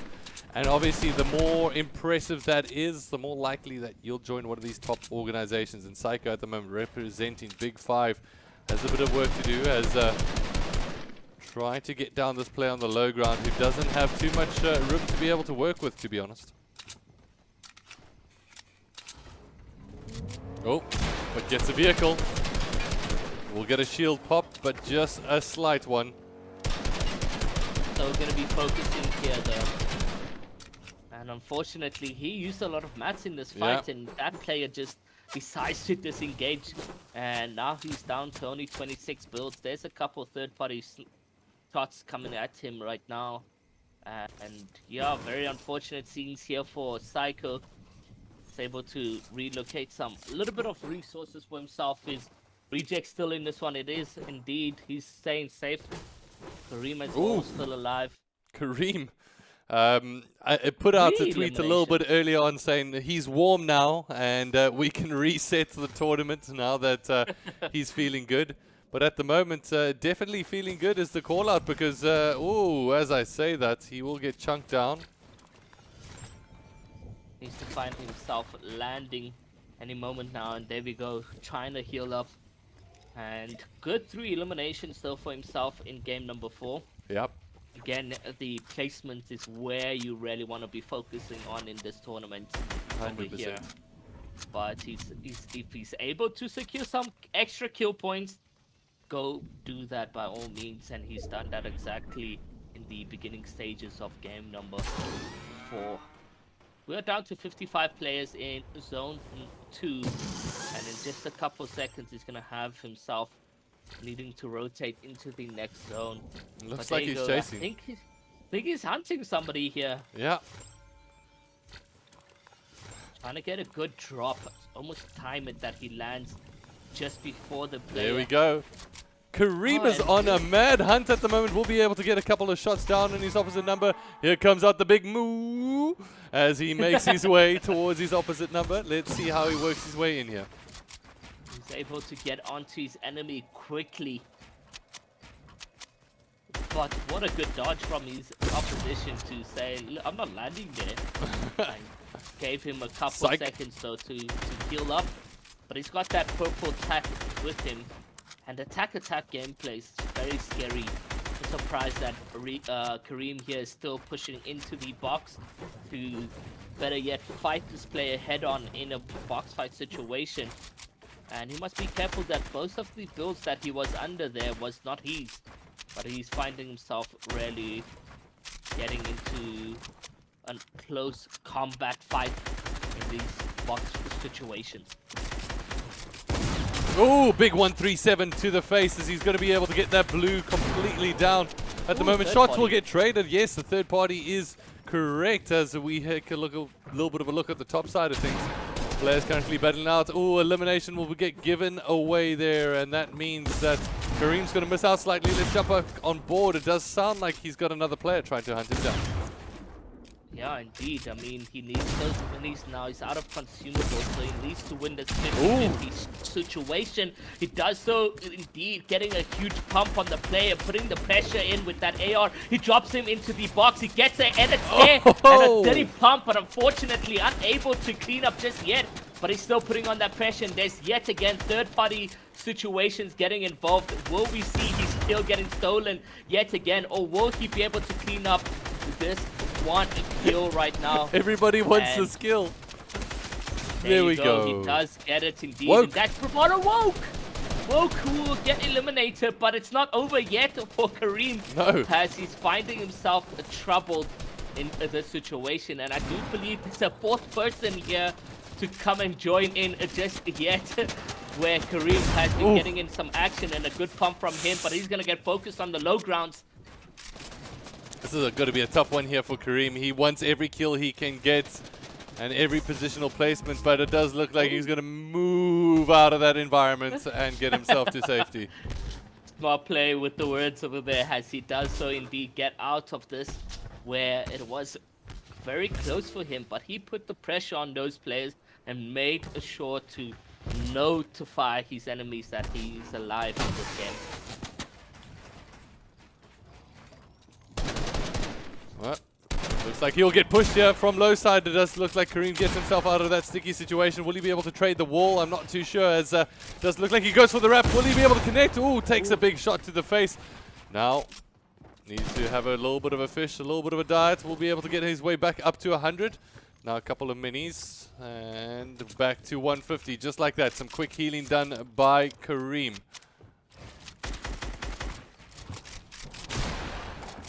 Oh, the storm comes in and does look like 84 damage. Will be able to filter its way forward at the moment. Kareem, without any heals, needs to be able to push this fight down to 51. It does look like the storm will keep on ticking. They will also get third party here out of circle. Does look like he's a magnet, not he only needs to come players, but also third-party situations, and he needs to end this fight as quick as possible because that zone is closed now. Ooh, there we go. It's a two-ticker for him. He picks it up, and that's actually Crispy, who's going to be handed down by Kareem right there, and he's able to use a medkit as well. But very unfortunate, we are seeing such big names get eliminated so early on, and now he's down to 41 HP. With just a single tag from that AR, he would have been eliminated, but he finds himself happy and using that medkit. 5 eliminations, and we're only down to the third zone over here. Huge plays being made there from Kareem to be able to come out on top of that one. 4 quick kills that we saw from when we joined him, and at the moment sitting on 5 eliminations in total.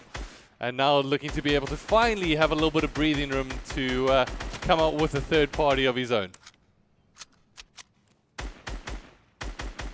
Trying to chop down players, which he can successfully do so over here. Will he get any eliminations is the question. He's left alone with just a couple stairs. Can't see the connect that's happening over here. There we go. He's managed to chop them down. Will he get any eliminations through this? Doesn't look like it. Unfortunately, it wasn't a high enough bullfight that came into play for Kareem. But Kareem using the mobility here that he has, the inflatable. You've got to go with the pun, Iro. It's the mobility. And at the moment, he gets his way in and works his way a little bit higher. At the moment, going into this box fight, will take a shotgun shell to the face at the moment. Needs to back up just a little bit to be able to get himself some health. will put himself in a box, and let's see if he's going to be able to get himself some minis. Doesn't look like he's going to be afforded that luxury just yet. Oh, player comes in low, comes up with a second shot, and there we go. Kareem gets knocked down, and that is none other than Vix. That is Vix, a good pickup for him to pick up the highest eliminator, I think, in this game was Kareem off the bat. But Vix as well, showing some promising gameplay with 3 eliminations already. There is a player above him as well. But it does look like the rotations will come around from his opposite number, so works his way down. So let's have a little bit of a recap and a little bit of a look at what is happening at the moment. Players that are still left in are highlighted on your left-hand side as we get towards some of those final circuits. So Vix currently with the highest scores of the players that remain alive. I want to jump on board with Travis to see what he is getting up to on the southern sector of the map, where it seems like he's surrounded by a little bit of snow, but a whole heat map of players. Yeah, definitely. I mean, you don't want to get into any fighting situations now. I mean, there's still 38 players alive. As for Kareem, that was a different excuse. We enjoyed it. So Travis needs to just play it out, see how we can get into that end game right now. I mean, he hasn't had that moment for him just yet, but he was in the top 10 positions early on. I don't know where he stands right now. If you look at that leaderboard, he does look like he's been kicked out of that top 10 position. And there's been a change of names in the top 10 positions, which is very interesting, but there's still one more game left here for us in the evening to sort of finish up and wrap up the Mythic Royale with a bang. Alright, so one of the players, actually the player currently on top, is going to be Bojo, who will get challenged here from behind. At the moment, it does look like he's going to be pushed on the top side. He's whittled down to, I believe, 150 HP total. He's moving right now. Yeah, there we go. And finds himself in Catty Corner. Talking about Catty Corner, do we still have Rejects up and alive in this one? Seeing that he did find himself in a sticky situation, it does look like he's going to be eliminated. We'll have a look. Oh, it does look like we've got elimination coming in here for Bojo. Picks up yet another kill, making that 3 total. I'm trying to find Rejects, but I can't seem to. It looks like he was eliminated. Yeah. Very unfortunate. A tough one there for Rejects at the moment, as in Catty Corner was his home base, and it does look like it is going to be the spot where we do find ourselves at the moment. Bojo sitting pretty with extra weapons, extra ammo, as well as a decent amount of resources in hand. So very, very pleased with his positional placement thus far in the top 37. So we have a little bit of a look at what is happening outside Catty.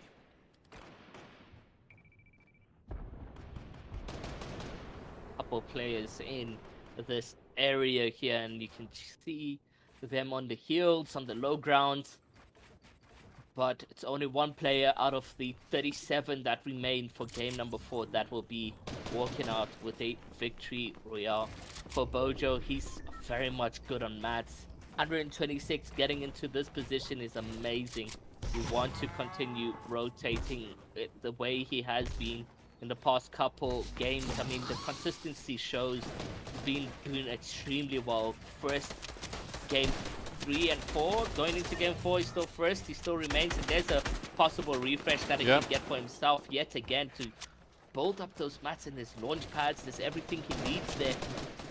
Will he make the play for it? He does so indeed. A huge clutch for him that he has right now, because that is going to help him out a lot, tremendously in the end games. He's got max metal. He's got everything. He's built a huge fortify right now, so he won't be getting focused at any time, any moment. He probably could go for a better shotty, but at the moment, not being able to find anything on the ground really available. Still got that gold scar to be able to work with, so I don't think he's going to be complaining too much. At the moment, Swizzy's on round about mid-side, but looking pretty much safe inside the circle at the moment, making sure that any of the cover that he does not control, he wants to take down. Further from that, Bojo back on him, still looking okay. Onto the top 35. Swizzy now will get some big shots fired in his direction, and we'll need to keep on going with that defensive cover.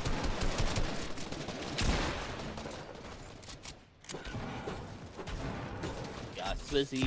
I've seen him do well in the past couple of months.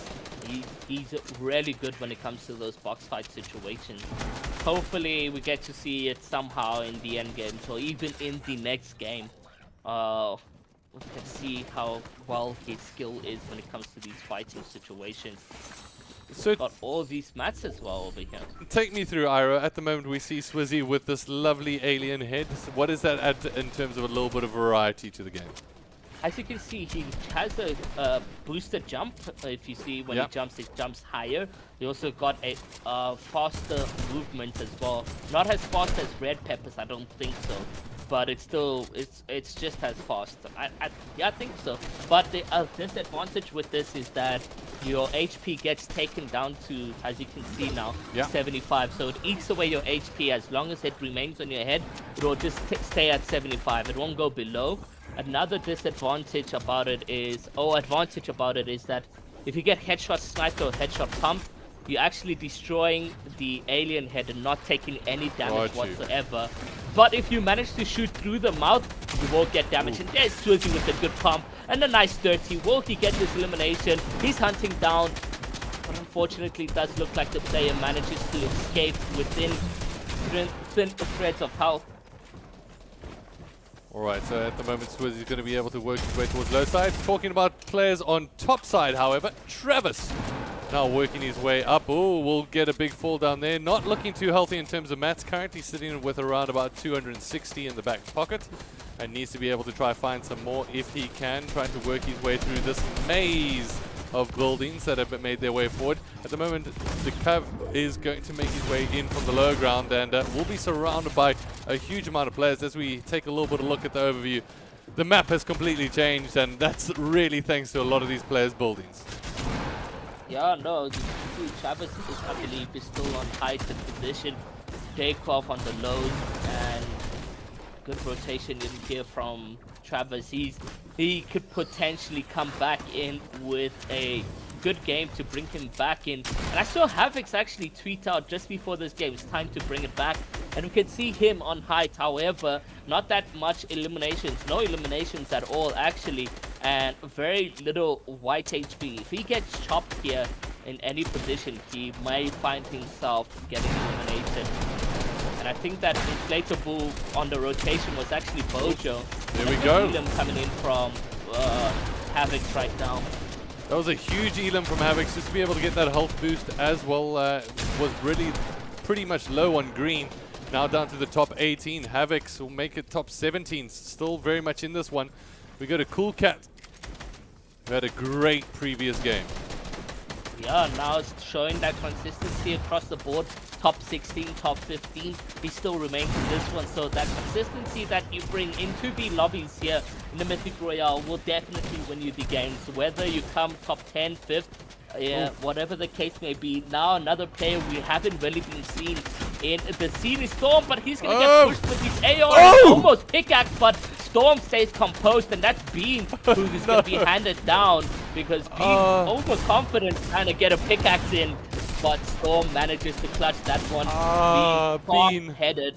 I think Bean must have thrown a mouse or keyboard or something must have gone, because he looked to have that one guaranteed on his side of things. Unfortunately losing out and trying to get the pickaxe, as you mentioned. Down to the top 8. Let's quickly do a run through. We got Big 5 L2 R2. We got Cool Cat that just got taken down. Keaton very much still in this one with 2 eliminations. Down to the top 6. Swizzy on top side looking comfortable. Dekav is looking also pretty good, but on the opposite side of low side. Will get himself into a shotgun fight early on here. And now tries to wrap his way down and slides across. Will take a little bit of fall damage. And it's going to be Swizzy keeping an eye on everybody. Top 5 players. Swizzy, Keaton, Storm, as well as Cool Cat. 2 players getting knocked down out of just falling alone. And Swizzy needs to try and get down comfortably here. There seems to be a player that's on height, but he's going to get eliminated. So Swizzy 1v1 situation. Now into Davs. Davs literally very much low on HP. He's going to take a couple AR shots at Swizzy. And it's that Chug Cannon that's helping Dav stay alive, but as well as Swizzy. And there's a pump play coming in from Swizzy. There we go. Swizzy manages to clutch that one up. And with 4 eliminations and the alien head to take him back into the lobby over there. Not too bad there from Swizzy coming out on top of that one. Will even get a jump off the mountain and run that one home as he picks up that W. Match time 25 minutes overall. But ultimately what was important, most amount of eliminations for Kareem on 5 on that side. Foster eliminations going to Envy, Altus, and longest Elam going to Smegsy. So, ladies and gentlemen, that was round number 4. And what does that mean? That means that essentially we've got one more round left to go of the Mythic Royale. We will have a winner by the end of this. And really, I do think that there's no winner that's formally been decided just yet. So going down to the 5th game is going to be huge. It's definitely going to be huge, but we are seeing consistent plays from Dekov, making it into that top 5 plays over there. And we did see after games 3, he was in that top 3 position. So what does this mean for him? We will only have to wait, find out after the ad break that we'll have. Yeah, to the ads we go. And of course, ladies and gentlemen, make sure you stay tuned. Hit that like button. And a big shout out to everybody that has voted. Have you liked this broadcast? 171 votes, Iro, but 109 likes. I'm trying to weigh that one up. So unfortunate. There's around about 60 liars that we've got here, or people that will only do it later. But regardless, much love to everybody that is tuning in. We really do appreciate your support throughout this competition. But to round number 5, we will go in just a bit, where the 10,000 Rand in cash prizes will finally be decided.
everybody, and welcome back to the action. It is time for game number 5 of the Mythic Royale, brought to you by MSI Redragon, Antec, as well as Crucial. I'm joined by Mr. Iro himself. Iro, game number 5, how are you feeling? Oh man, again, anxious. I mean, the leaderboard as it stands right now, people are very close to that top 3 position, and it's anybody's game. Whoever remains the most consistent, or whoever makes it to the end of this game within that top 3 or 5 players, will be walking away with the victory royale of the Mythic Royale. So yeah, very much excited though. I'm rooting to see who would come through with the win. Yeah, and at the moment, do you have any favorites from your side of things? I mean, honestly, I'm looking at Bojo, and I mean, gotta represent Punisher, so hopefully he's able to clutch up in that position. Well, having a little bit of a look at Bojo at the moment, flying his way down, and hopefully for him, going to have a relatively safe landing, so he doesn't have to worry too much, heading towards that Bravado Beach that we know gets a little bit busy from time to time. Yes, it is Believer Beach, we know, but we got our own nicknames too, don't we? Yeah. I mean, it's going to be scary going into this game. You can see a couple players rotating over there, and for Bojo, he's going to be switching up his drop spot, so that's a really good decision coming in from Bojo, as he's able to deflect from that highly contested area, because he's obviously in the winning. So people are going to target him a lot more. Yeah, 100%. But it looks like he has a second plan to, you know, rotate outwards out of Coral Castle into this area. Nice thing is that there is some chest points here, and you get heavy metal out of that position. So there was 4 players to go and land onto Bojo's place where he was contesting. Hectic. Crazy to see that. That's a reality in Battle Royale, is that you need to take out the people in first, you have to go land on them. Yeah, and that's one of the things. I mean, at the moment, Bojo has indicated pretty much publicly, as everyone does with their POIs, so it's really down. Will people come challenge? Oh, it does look like Glubs gets eliminated early on there, but at the moment on board with Rackage, who gets himself a kill early on outside Misty. It's pretty much been his consistent POI from that side. And then a little bit further from that, I just want to see who's potentially got some kills. Fragger picks up one. Envy, Smegsy on his side. So Buzzy Lightyear actually getting off to a fly as well. So I'm going to jump on board with him. And definitely one of the higher placed players throughout the series thus far. And once again, showing some good consistency. Looks like he's going to find himself again in another form of factor over here. He doesn't have that much ammo on his SMG, so he needs to be a bit cautious of how he utilizes that. Yeah, 5 shotgun shells, 5 SMG bullets. And only, well, actually a decent amount of mats to be able to work with. But still challenging. Be extremely accurate in this last moments. I mean, if he switches over to his SMG at the wrong time, you may find him getting eliminated over here, but he's got that corn to get back to 100 HP. Pops the pepper too. And this is what's also nice about Orchard, but not really contested that much across the board. But you do get red peppers. It's rare. It's not that rare though. There's about like 7 fruit baskets in Orchard. So it's not like your Bony Burbs or Catty Corner, where it's almost 100% guaranteed that you get a red pepper. Well, just to jump back to essentially some of our top players at the moment. So, player currently in first place according to the standings, and I say that with an asterisk because its scores need to be double checked and confirmed wherever possible. But Keaton sitting on top, currently sitting with 173 points. Bojo is 1 point behind, sitting with 172. Dekav is with 165 points. Warrior also not doing too badly, 163. So really this top of the board, and at the moment it's looking like it could go either way between those top 4 of Keaton's, Punisher, Bojo, Dekav, as well as Warrior. Yeah, exactly. So that's why I mentioned whoever is the most consistent between that top 5 or top 4 position will be winning today's Mythic Royale. If you have all 4 of them die quite early, Then the bottom 4 to 8 will work their way upwards. But I see some small plays coming into action for everyone across the board either way. So you saw Bojo there disengaging from his usual drop spot. Keaton is uncontested, so he's very much happy that he can land at home and loot up comfortably. He knows where everything is anyways. And then for the Quav, haven't seen him where his drop spot is, but he's been really consistent across the platform. All right, so at the moment we can cross on board. Looks like Mikey will get eliminated. At the moment, Smegsy's doing some work. Got 2 eliminations in the back pocket. Not looking too bad from his side of things. And as we cross on board, Smegsy got those rotations with those peppers on board, but not too many players. Actually, there are players directly north of him. So thanks for the friend request, guys. Much appreciated. At the moment, it does look like Smegsy's going to actually make his way towards this fight to see if he can find himself a thirds, but there is elimination on the board there, and decides to back up rather instead. Yeah, really good decision coming in from him. And you can see here these mini bases, launch pads. Literally, at each launch pad, there's a henchman chest. So it's a really good drop spot if you want to go there for solos. The disadvantage is that you don't have that much mats going into a spawn that doesn't bring out any trees or metal. You do, however, get a lot of brick around that area, so you can farm that up. But I think it's a potential drop spot going in the future for some of these plays. I mean, you automatically can rotate with the UFO that's situated there as well.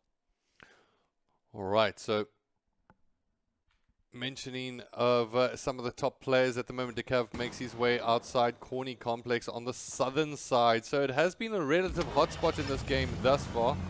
And it does look like a player is on his left-hand side, and I'm not too sure if Decav will challenge that. He knows that he's got positional placement that he needs to prioritize here. Definitely. A kill in this point will be very much stressful and pressured by these oppositions, but it's rotating safely in his armored vehicle, where I did mention it has like added shield to the windows, etc. So it's unlike your Ferraris, your taxis, etc. If you just shoot into the window breaks one time. Alright, so it does look like we've got quite a few kills actually coming out here early on. It seems like some of the players trying to get their frustrations out, as it is going to be... Let's go over to Piano. Yeah, we can jump on board with Piano. Ooh, just like that, the Piano dials its last tone. And it's going to be Woke, I believe, like that comes up with a kill. Is it? WRG Storm looks like he got a couple of damage to himself, but let's stay on board with Woke as he is in some sort of fighting situation with 2 eliminations. Trying to get the peace control plays in there. Is able to control these situations as it is. Ooh. There's a good pump from Woke. Unfortunately, unable to get that wall onto the player. Putting that pressure on the opposition right now. So yeah, at the moment we can see Woke trying to work his way towards the top side. He managed to get some damage down on his opposite number. At the moment, still sitting on 100, so feeling relatively comfortable. Got that golden scar as well as purple pump in hand. Ooh! Was concerned there for a second, not gonna lie. 102 damage he takes to the face, but returns it with a massive shotgun shell. 189 to the pump. That's why we love the purple pump. It gives you that competitive advantage to everyone else. I mean, that headshot pump is just not nice. Alright, so Woke doing pretty well there. Currently sitting on 3 eliminations as everyone tries to make their way towards between Pleasant Park and Corny Complex. At the moment, looks like Rejects gets himself off to a little bit of a flyer, sitting with 2 eliminations on his side of things, looking pretty comfortable. For Rejects, so he had an amazing game 1, but from there outwards it was just terrible. I mean, dropping from first place all the way to 26th as it stands right now. So he had a tough game 2, game 3, game 4, but Rejects is so talented in the game Just unfortunate to see that the previous games didn't go in his favor. Maybe he makes a little bit of a redemption in game number 5 just to say that, okay, look, RNG happens, but at least I still got my skill. Yeah, and for right now, Reject's going to try play for as high a placement as he possibly can get. I wouldn't put it past him to be able to even come out on top of this one. And as things rotate, a lot of players using that mid-map spaceship to be able to just get their way up and rotate across. And it is currently a safe zone, considering that the circle is making its way through. So at the moment, Reject's not necessarily going to find himself with too many confrontations. However, I'm sure that there'll be a couple of players floating around this, what is traditionally the mid-map section. Definitely. He's able to utilize that wall, and you can see a couple players down below already involved in somewhat action. He's going to use the UFO again to grab a little bit of a launch in sky, and he does see one player in front of him, but he's not going to take any fights whatsoever. Maybe he does get a beam on this player who's trying to rotate into the center, but what's nice is that he's just going to rotate into the UFO himself, so no need to put any pressure. There is an 27 tag. Rejects is unable to connect any more of those. Alright, so before the player gets abducted to the sky, it's going to be Rejects rotating across once again, looking for a fight here. You can see Rejects playing this game a little bit more aggressively. Feels like he doesn't have too much to lose, but everything to gain, especially while he's on stream at the moment. We'll try get that shotgun shell to connect. Won't be able to find its mark at the moment. Tries to work his way through the side doors. This player currently on low side will be able to top that one over. And Rejects definitely one of the better box fight players that we have in the community at the moment. Yeah, definitely. Consistent. His peaks are amazing. Knows how to take walls and so forth. Let's just see how he handles the situation over here. Alright. Trying to glitch himself through into the map, and you can see Peace controls the player. Nice tag from him, and he manages to hit for white as well, but this is an elimination he wants so dearly. Tops down the right, tries to cover up the left. Will he be able to work his way up here? Rejects in a phenomenal position. Player is currently building higher and higher. Playing with that Travis Scott skin at the moment. Ooh, it does look like they get onto the same level. Rejects currently pinned down on the back foot, and we don't get to see this too often from him.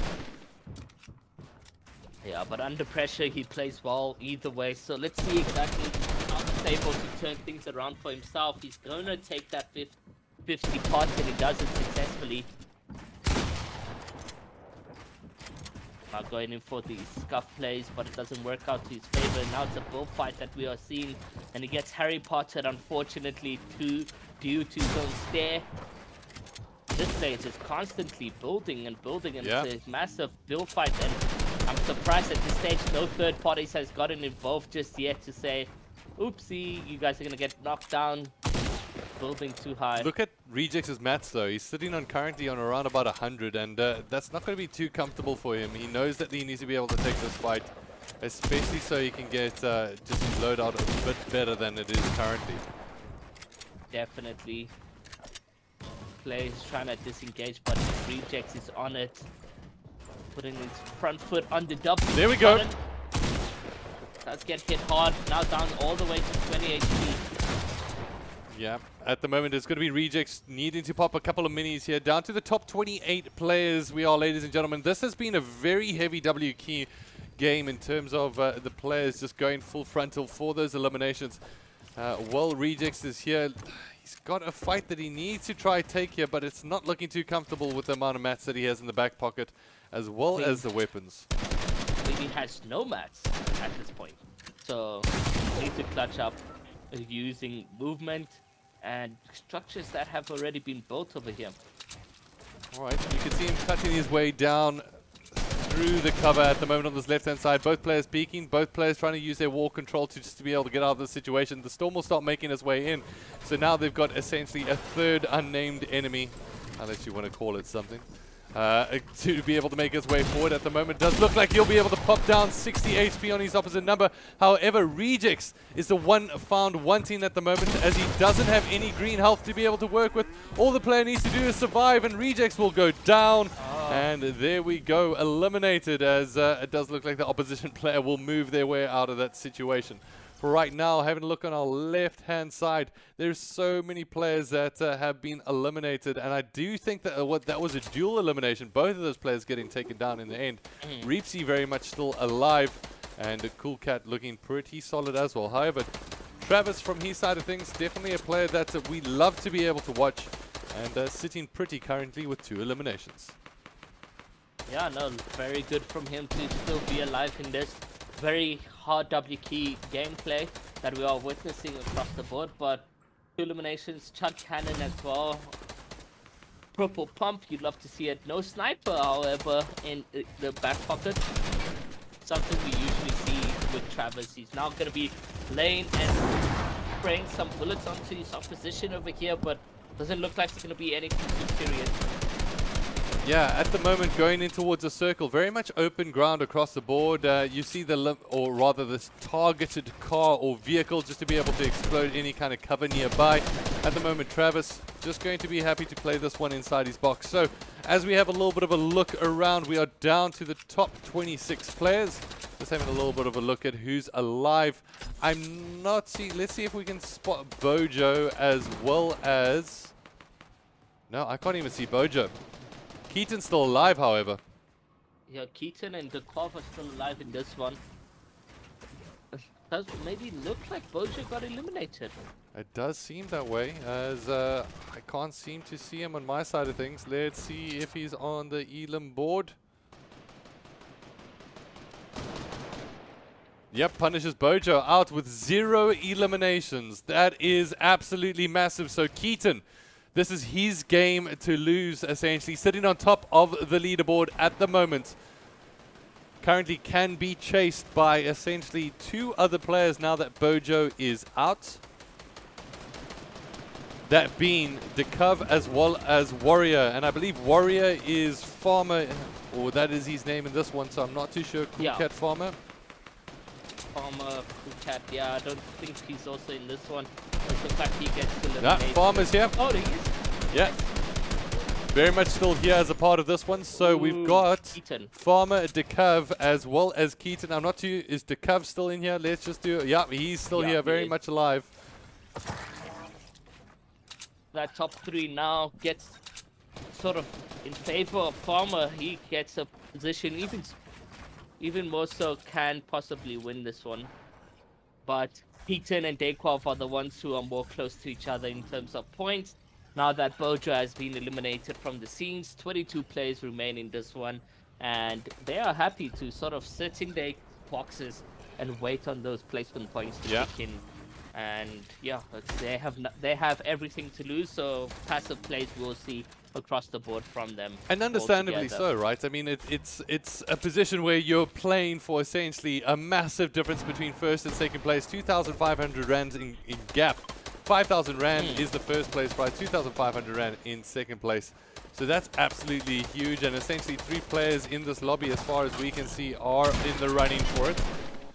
Yeah, definitely. I mean, let's see what happens. There's still so much time left with us as we enter the 50-50 zone right now. Travis, on the other hand, is dealing a lot of damage over here. He uses the Chug Cannon to get an advantage over his opponents quickly, and it does look like Bravado Woke as well is finding himself in some action. Is it Bravado Woke and Travis fighting each other? I'm not too sure. I'll jump back to Travis. I don't think Travis is actually a part of that fight at the moment. So as we work our way forward, it is Woke trying to find his way inside this cover at the moment, sitting with 5 eliminations. There is a player directly above him, tries to go for the shotgun shell. Not going to be able to connect. The player drops down, dropping down to, ooh, Woke is on the back foot at the moment. He needs to be able to try get some health back in. So we'll pop a couple of minis.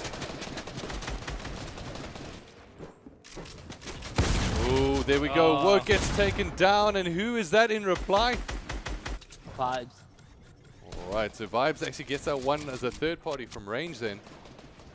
Definitely. Unfortunately, Woke, he was on a good W key playstyle, grabbing himself 5 eliminations, but will find himself in trouble over there. Daykov, on the other hand, he looks like he's second to height right now. Can't focus up on some players who are getting chopped down and sort of building back up. Matt's being utilized at doing that, and in just a little bit of moments now we can see what will be happening when the first moving zone will sort of form up for the players over here. It is 20 players making their way all the way into game number 5 of the Mythic Royale 4, and you can see players just getting absolute beamed while rotating, and there's so much loot on the ground over there for some players, and you can see one player is grabbing that opportunity to make that rotation right now, but it's Travis, Swizzy, Daykov, Elegant, all these players making their way into the endgame. Eskimo as well. I think Latte over here, he's finding himself in the heighted positions as well.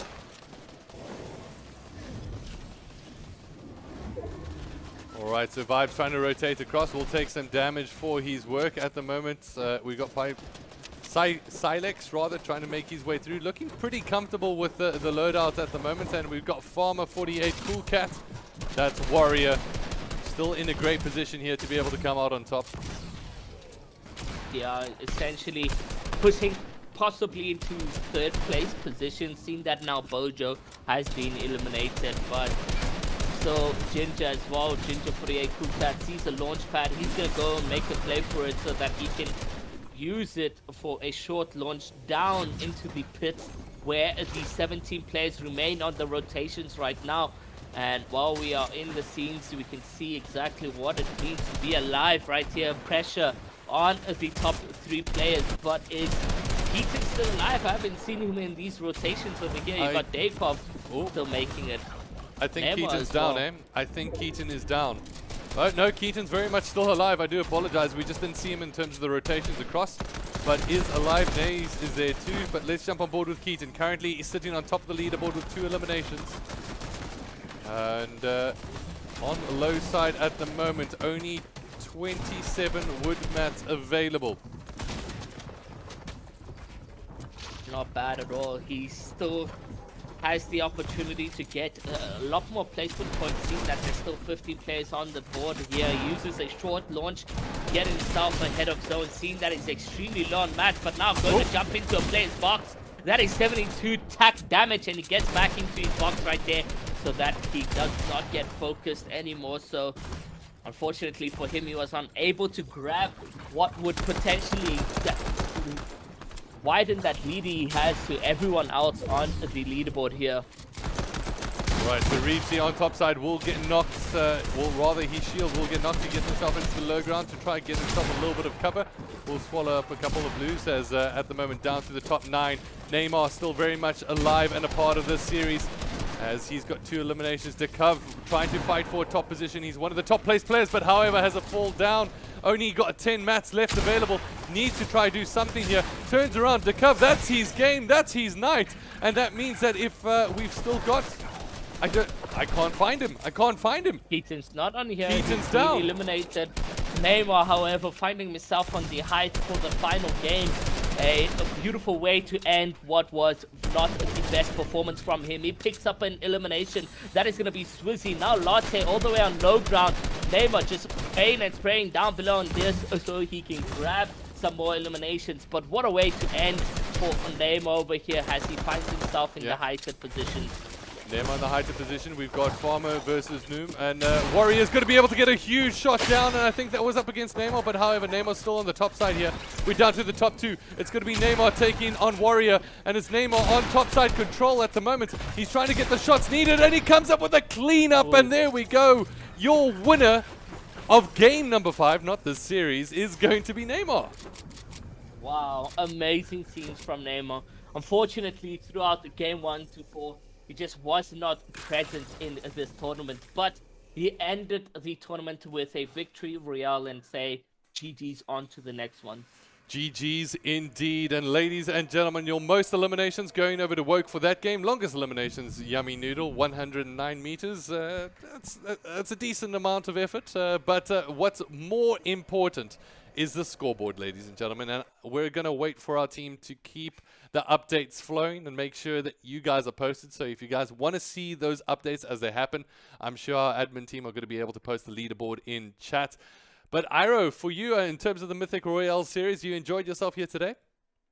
Yeah, it always shows its competitiveness in the Fortnite South African and Africa itself. It was very, very much entertaining to see those perspectives from everyone. However, unexpected performance from some of the top players in South Africa, and a lot of the new players or underrated players taking that one with a smile, honestly, getting into that top 10 position. Yeah, getting those placement positions, absolutely huge for them. And at the moment, when it comes down to the teams, or rather the individuals, some are going to be feeling a little bit disappointed. Some had the opportunity to be in the spotlight here today. And from my side of things, I just want to say, Iro, thank you so much for joining us here today. It has been an absolute pleasure to be able to commentate the action with you. When it comes down to who is going to be essentially the winner, we're going to have to make sure that that keeps the announced side of things going across to our Twitter or our socials, where that will be essentially reviewed and posted publicly. So we know that this isn't a guaranteed win, especially considering how things were shaping up towards the end there. Bojo getting eliminated, then Keaton getting eliminated. And what does that mean for Decavs? We're going to have to wait and see. Iro, do you have any feeling about who might be the one taking this one? I think, honestly, it has to be Keaton who grabs that one over there. Yes, it was a couple of placements that he had fallen to Dayquov. Dayquov managed to outplace him there, but the point difference that Keaton had wouldn't make a difference. I think Keaton grabs that win comfortably. You say that, and I think that there is an update from Keaton's side in terms of his points, but Warrior has also updated his points, and it looks like there's around about a 1 point difference. So Warrior on 218 and Keaton on 217. So we really might have a close finish here, and it's definitely not over in terms of finalizing it just yet. So, ladies and gentlemen, I do want to say a big thank you to every single one of you that tuned in. A big thank you, of course, to our sponsors for the Mythic Royale. It has been an absolute pleasure to be able to provide the action and the qualifiers and all this amount of competitive goodness for the community. Thanks to MSI, Redragon, Antec, as well as Crucial. It's an absolute pleasure.